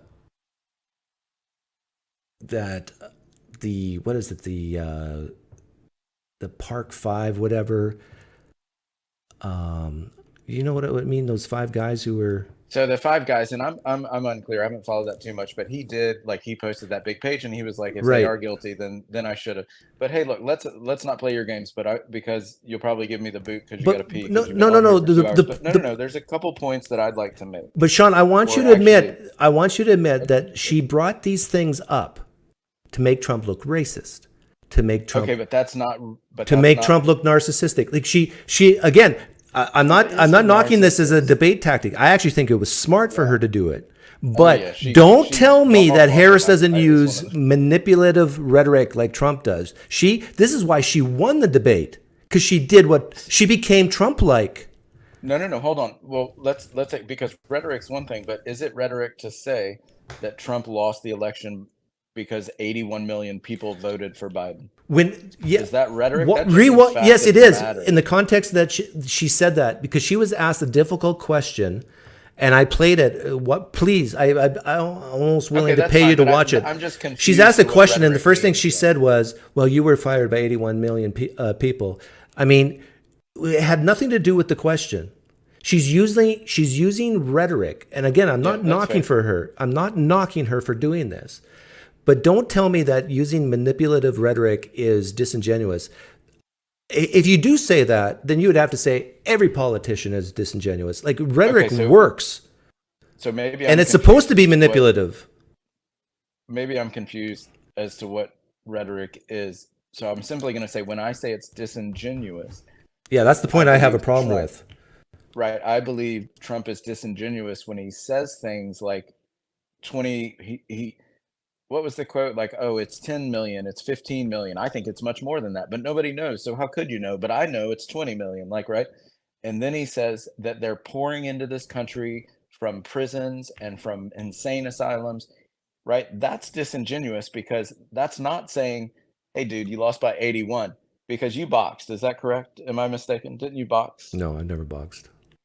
For some reason, I thought that was a sport. But if we take any of that, like wrestling or boxing or something, right, there's like jab, jab, jab, and then you knock him out. And all she did all night was just like smack him in the face and get him mad as hell, right? And that was Sean, you need to calm down. I can tell you're getting sexually stimulated by. I'm glad I can't see you on camera, because there might be a tent on your pants. If that's manipulative rhetoric, then yes, she absolutely used manipulative. But tell me honestly, when you hear Trump say that they're pouring in from other countries, the criminals, insane asylums, all that, do you think Trump actually means that all of them, every immigrant's like that? Yeah, I think the way really that he thinks about. You're deluded. I think the way that he thinks about. I think he's just so Trump think he has any uses, idea. you're right, he uses this manipulative rhetoric. But if you actually, I mean, you could hook up a lie detector to Trump, because I'm sure many people on the left think he's incapable of telling the truth. But let's say you could actually get the truth out of Trump. I am so confident he would never, ever say every single person, immigrant, is terrible for this country and is a criminal and is a. He would say the majority. He would say the majority. I don't even think he would say the majority. Well, look, we can fight over that. But that would be a great question, Sean. And like, he should be asked this question. Yeah. 100 immigrants cross the border. Out of the 100, She should how have many of asked them do you think are insane, criminals, or whatever? That would be a great question for him to answer. So you'll like this, because lots of people that I'm friends with that maybe farther less than I hate it when I bring up stuff like this. But I think that she could have done better, because I think, unfortunately, like, if we had someone that had more awareness of what's going on, when he says she's a Marxist, and I think the best response she could have done is like, what's a Marxist?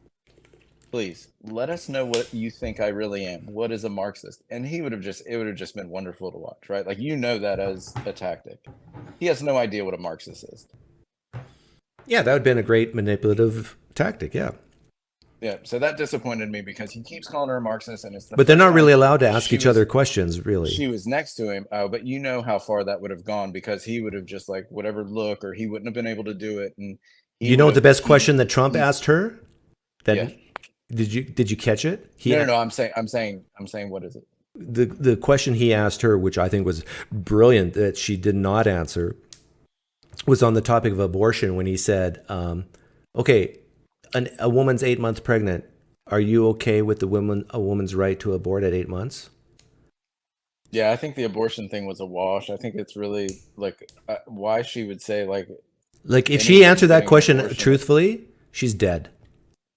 Well, I think the honest answer to that is that's when it's called a delivery, Doug, right? Like, unless there's something wrong with don't the baby give me or the that. mother, they're delivering the baby. But again, I don't want to. The hypothetical question is that every pro-choice person should be asked and say, it never ever happens, but if it were 8 months, whatever, not delivered, but an abortion, would you support a woman's right to choose in that case? Not incest, not rape, not the health of the mother, a woman's right to choose. I think obviously they should just deliver it, right? Like, I mean, and I know, but if you were to ask a pro-choice person that question, not delivered, not raped, not incest, not the health of the mother, a woman who's perfectly healthy, 7-8 months pregnant, wants an abortion, do you think that woman should get an abortion?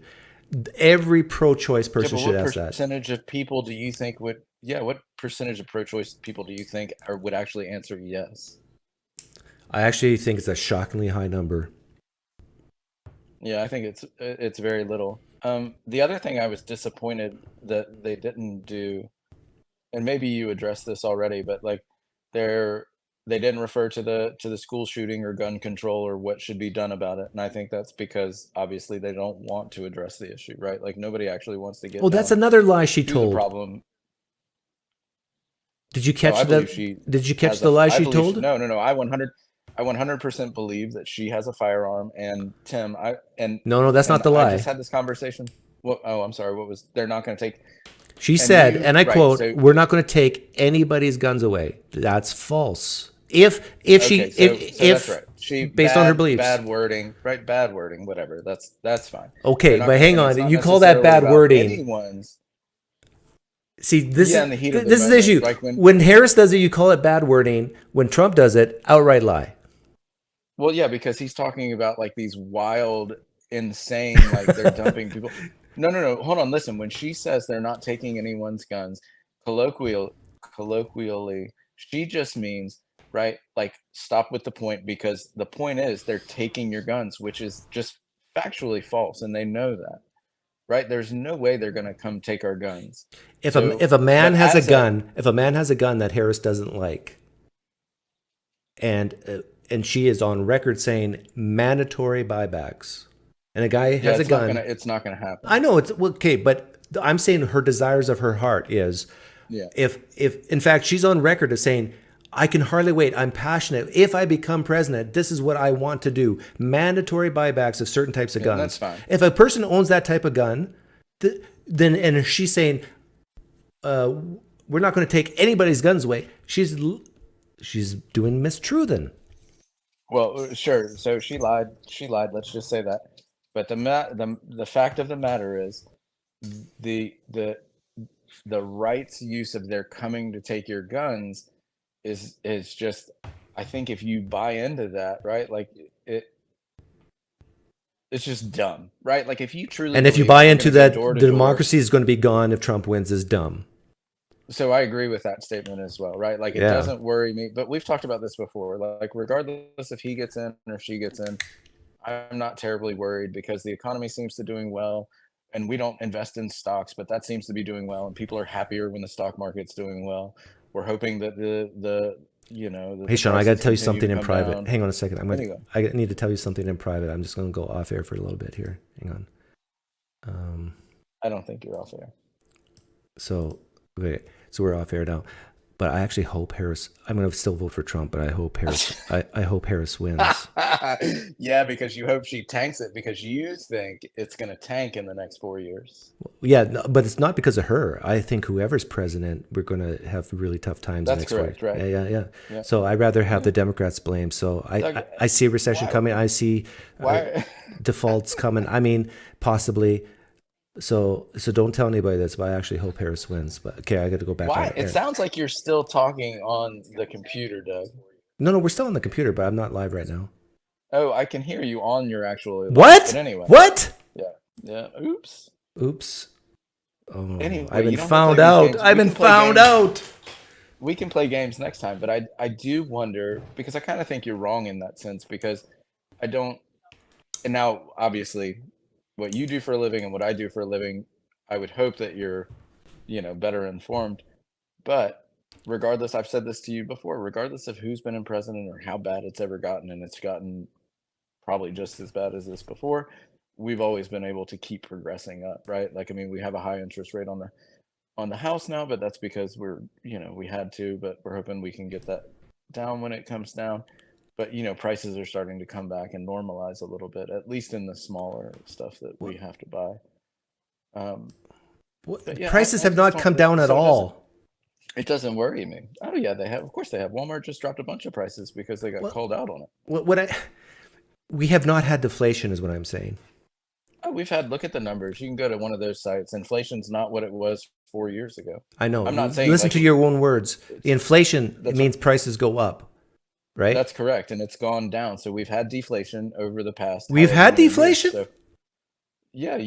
So Google inflation or deflation with one of your okay, you're searches, saying and one let's see where it's specific gone. product for like over a couple of months or something. No, I'm just saying I don't think the overall inflation is as high today as it was a year ago. Sean, listen to me. Is it? I know Yeah, I'm you're asking. not a financial guru like I am, but lowering inflation is not equal to deflation. Okay, what I'm saying is prices are coming Do you understand that? Yes, but prices are coming down, are they not? The rate of increase has come down. Now, sure, you might find one specific good over one specific time frame that's actually dropped in price. But what I'm talking about is the CPI index, the PCE index. In order for prices to come down with those indices, you actually need deflation, which usually only happens through recession or depression.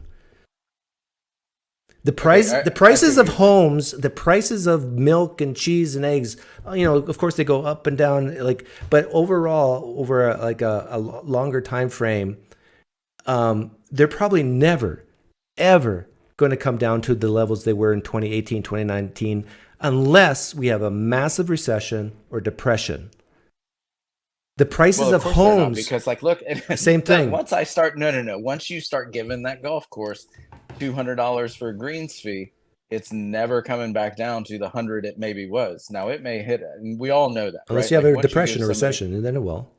Right, but once you give somebody a taste of that, and hopefully we won't have a depression or a recession. So if people want lower housing prices, guess what? It's probably not going to happen unless we have a recession.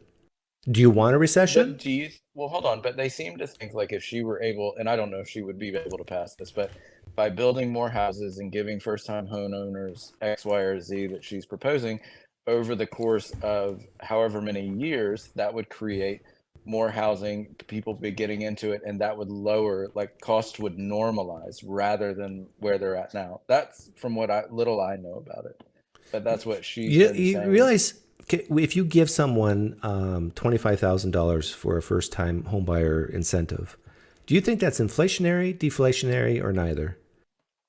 Well, it depends on everything else, right? It's not just like we can't take that in a vacuum. You have to take it too. If she's able, if we could control for all the other variables, and we just tinker with this one little thing, giving people $25,000 first-time home buyers, do you think that's inflationary, deflationary, or neither? just this one thing, I think it's inflationary. Yes. But if we're able to, but that's the whole thing, right? Like when my mother says, Harris says we're going to bring healthcare inflation is down, and I'm going to give you $25,000. You see the irony in that? No. I see that if the other things come into play, so if she's able to get tax cuts where she wants them to, and something that I really liked was the 15%. So there are lots of companies out there that will make however much money and be able to pay zero taxes on it, right? Like I think a lot of people, these big corporations are able to manipulate or play the game, as Trump likes to say, and they pay. So what she's talking about is a 15%. I'm sorry. Playing the game, it's legal. Now, if you're of course it is. if you're saying that we need to change the laws, that's great, fine. But if a company would be stupid to pay tax when they don't have to.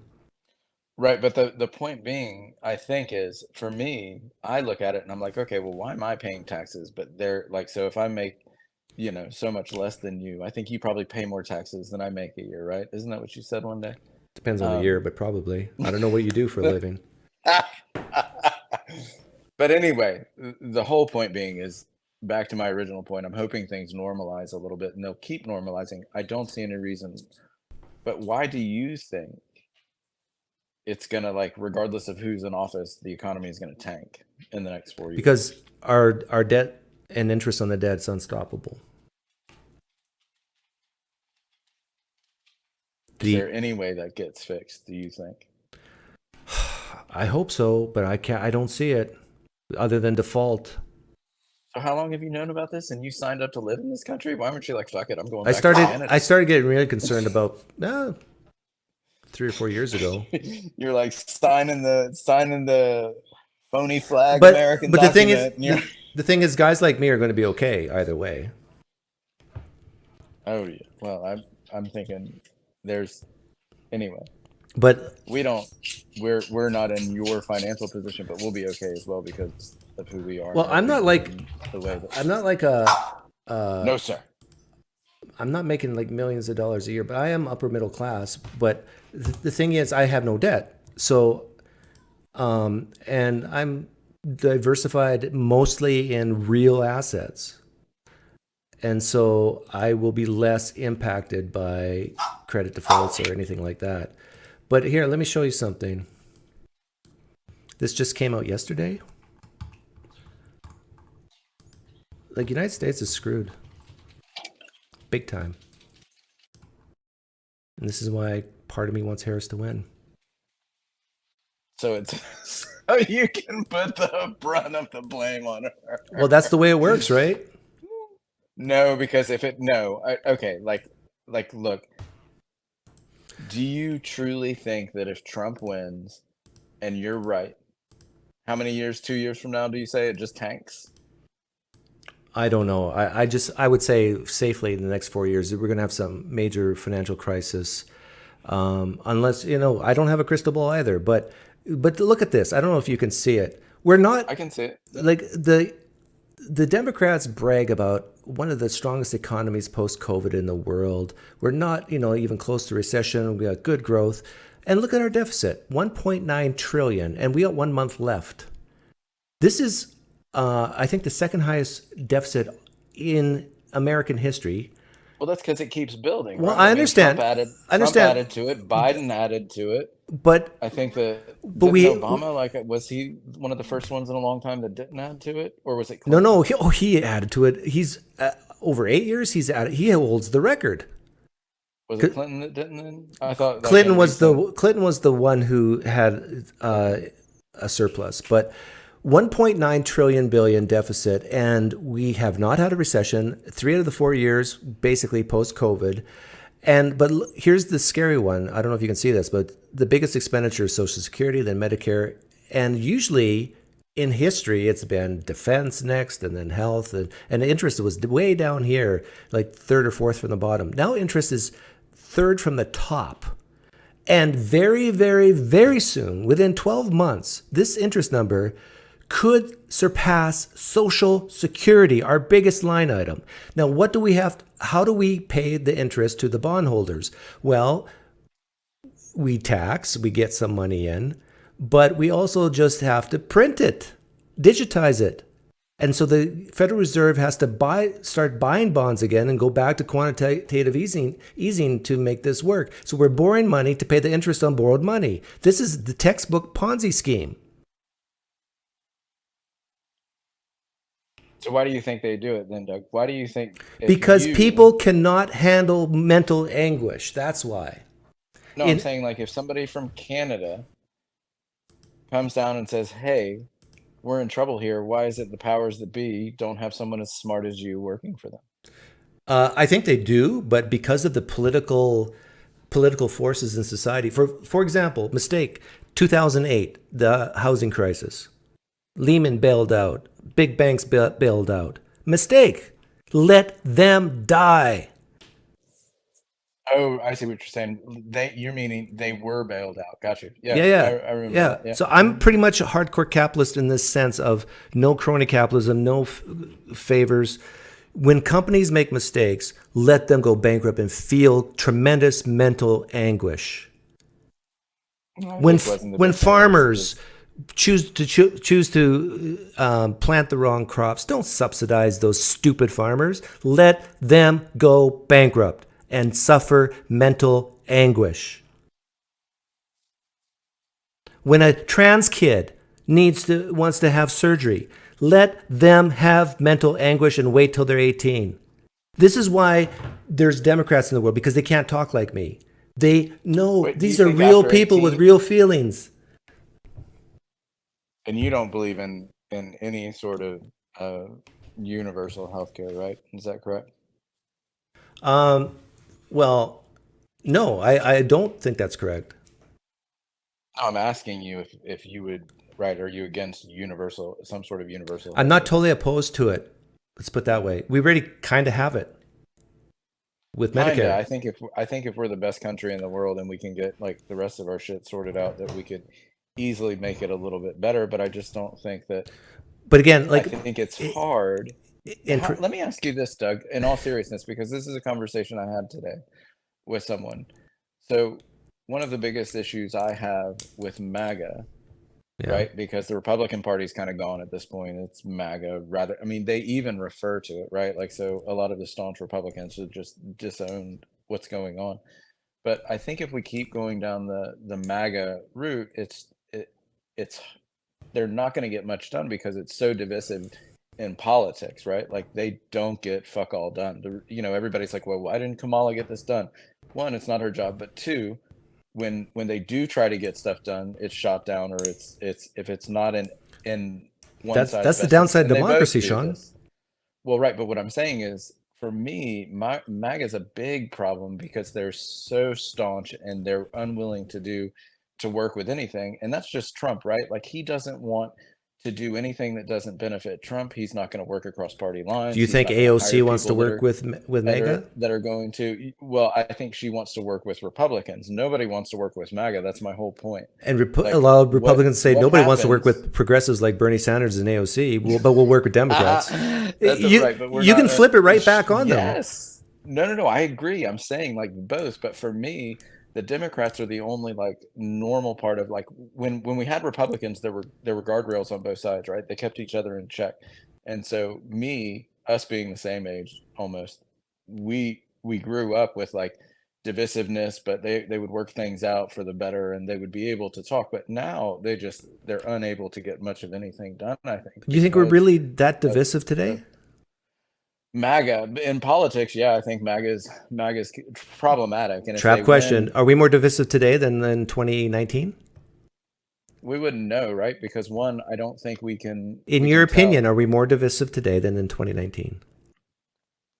In 2019, probably. I don't know, to be honest with you, Doug. Yeah, I think you're scared to answer that question. I think the answer is yes.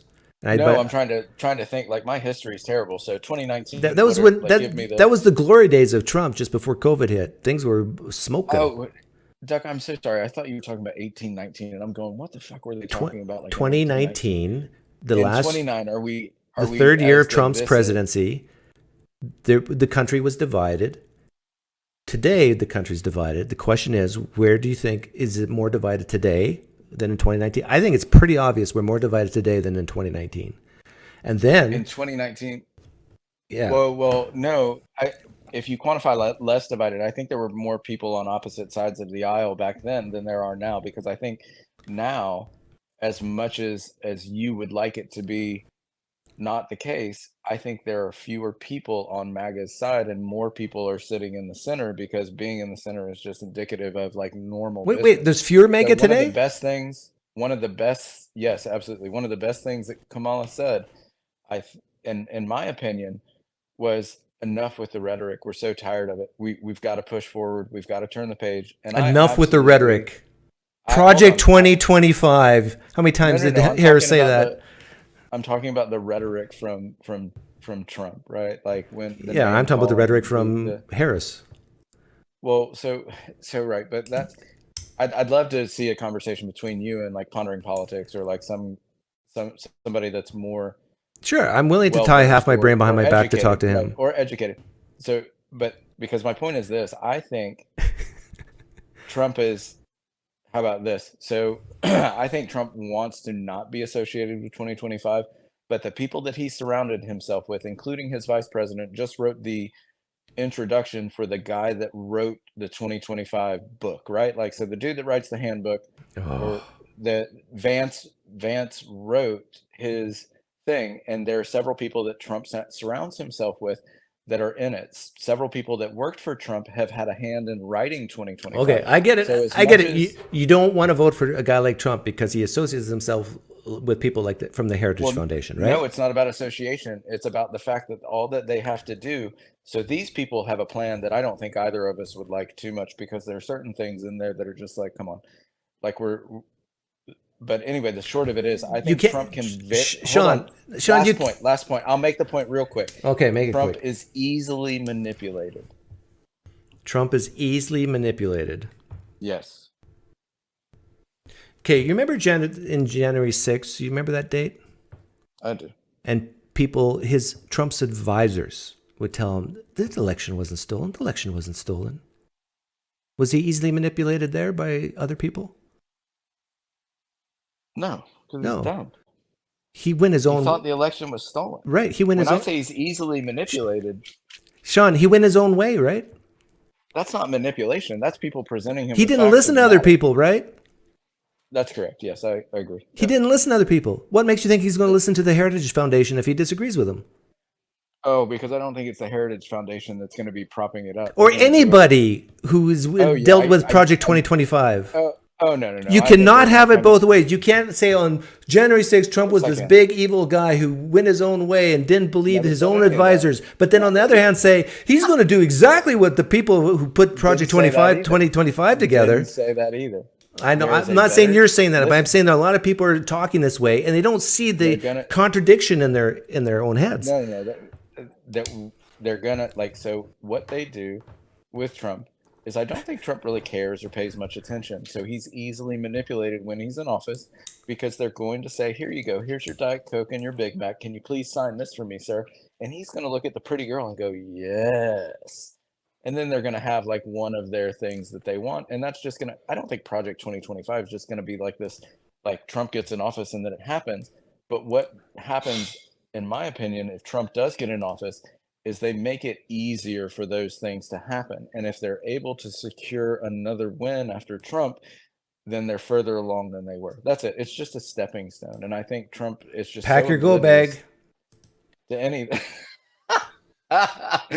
Doug, I've asked you this before. Pack your go bag. Things are gonna be so bad. When are you get? I never said it was so bad. I just simply said that if Trump gets into office, the desires of the people that are involved with Project 2025, I know, will be facilitated easier. But how many gays do you think will survive it? Look, do you think trans people will still be able to live? As a flag waving phony American, when are you going to buy a gun? Because that's like one step that's a closer good to question. Maybe being a real American, because right now you're just a flag waving. Yeah. I gotta buy a couple of Glocks before Harris becomes president. Yeah. No. She wants nothing to do with your Glock. It's if you're concerned about her taking any guns away, you need to go out and buy. No. I'm just saying because Harris is going to use rhetoric to white supremacy is the second worst thing after climate change, and so as a white man, I got to defend myself. No. No, she's not coming. She's not coming for your Glock. You'll be able to buy a Glock. No, but she's coming for my skin color. No, I don't think that either. She wants to raise my taxes. Sure. Do you make over $500,000 a year? That's none of your business. All right, fair enough. But you said she's coming for your taxes, and that's the plan is to tax people. Oh, like really? 500,000? Not like 100,000 or 200? No, I think it was 4. Isn't that joint couple? You like to sit in here instead of talking about you and your flag waving phony American citizenship. When are you going to buy a go bag, Doug? Because until you even get a go bag, I'm going to be fine, no matter who's president. It's not about being fine. If you want to be a true American, you need a go bag. Hang on, I got to go off air a second and tell you something. Here it goes again. You're not going to believe this. Okay, we're off air.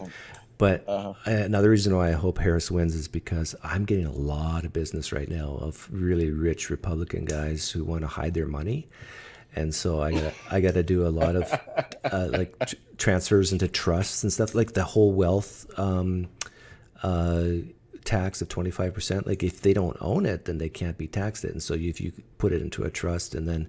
So how much do you charge for if, let's say, someone wants to transfer money into a trust, or they want to set that up, or what that is?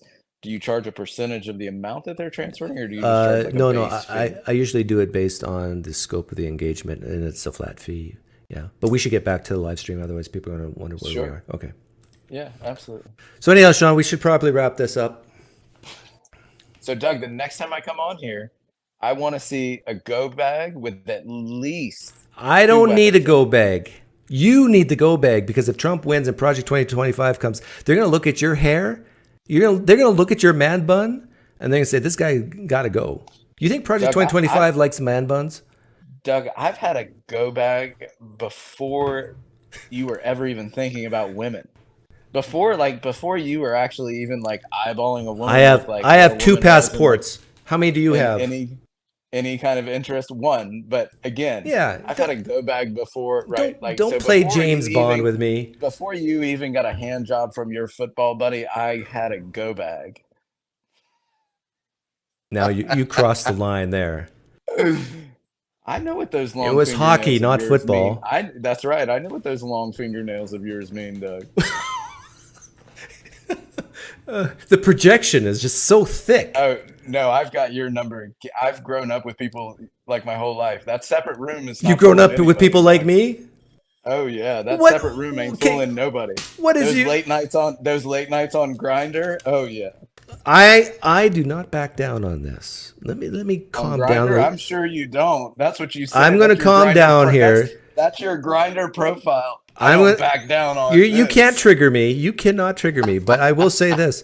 With the separate bedroom thing, for those of you who don't know, what Sean's referring to is my wife and I have separate bedrooms. And but it's for good reason. We can sleep better that way. Yeah, because you don't like girls. We're not going to tell anybody. What in the world? Watch this. Do you like? I know what those long nails are for, Doug. I know that what you do to you, Don't try to trigger me. It's not going to work. But I got to ask you. I got to ask you. I got to ask you something. when you're very, very tired, okay? You're like Yes. very tired. You're in bed. And then you get kicked or your wife sneezes. Is she your wife or are you living in sin? Sin. We Okay. live in sin. So when your whore of a woman was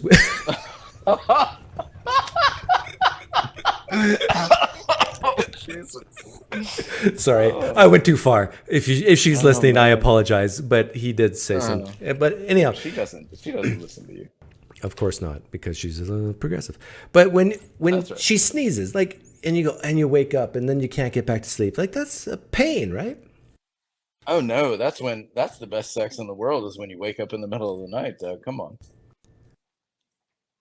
How many times do you wake up in the middle of the night and want to have sex, and she says yes?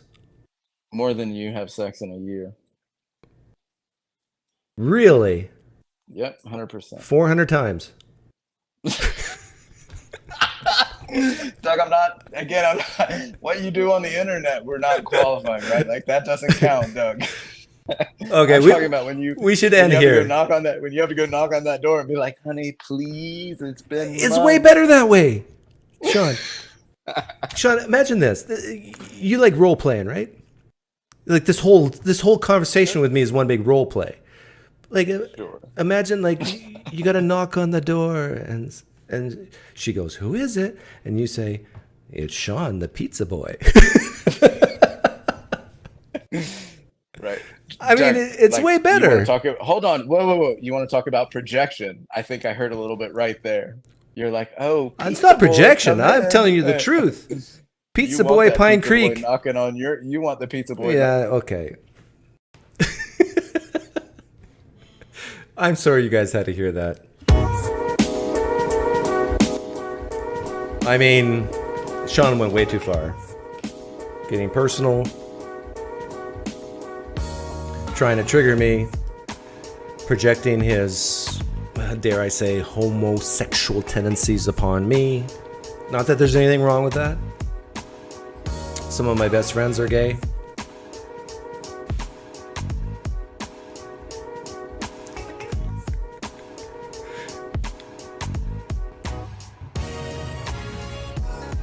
I think I should be the leader of the Republican Party and Sean be the leader of the Democratic Party. I mean, Congress would be so much fun.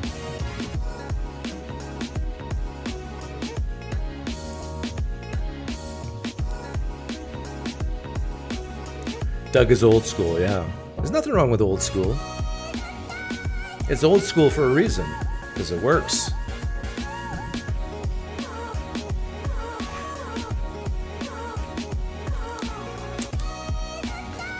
My dad was an early adopter. Get this, my dad was pretty staunch conservative, but he liked trying new things. He had the first calculator watch. In 1970, 80, 70, he bought the first calculator watch. He had the first cell phone in the car, like those really big ones. You're welcome, Briar Wolf. Trump 2024. Yes. My advice is, if you're a Trump supporter, don't push back against Project 2025 like I did. Just tell people, yeah, it's probably going to be worse than you think. So pack your go bag. Go to Canada. I mean, if you're a trans person and Trump wins, I mean, you definitely got to pack a go bag, right? Maybe a, 10% chance you make it through it? I mean, it's going to be terrible. Terrible.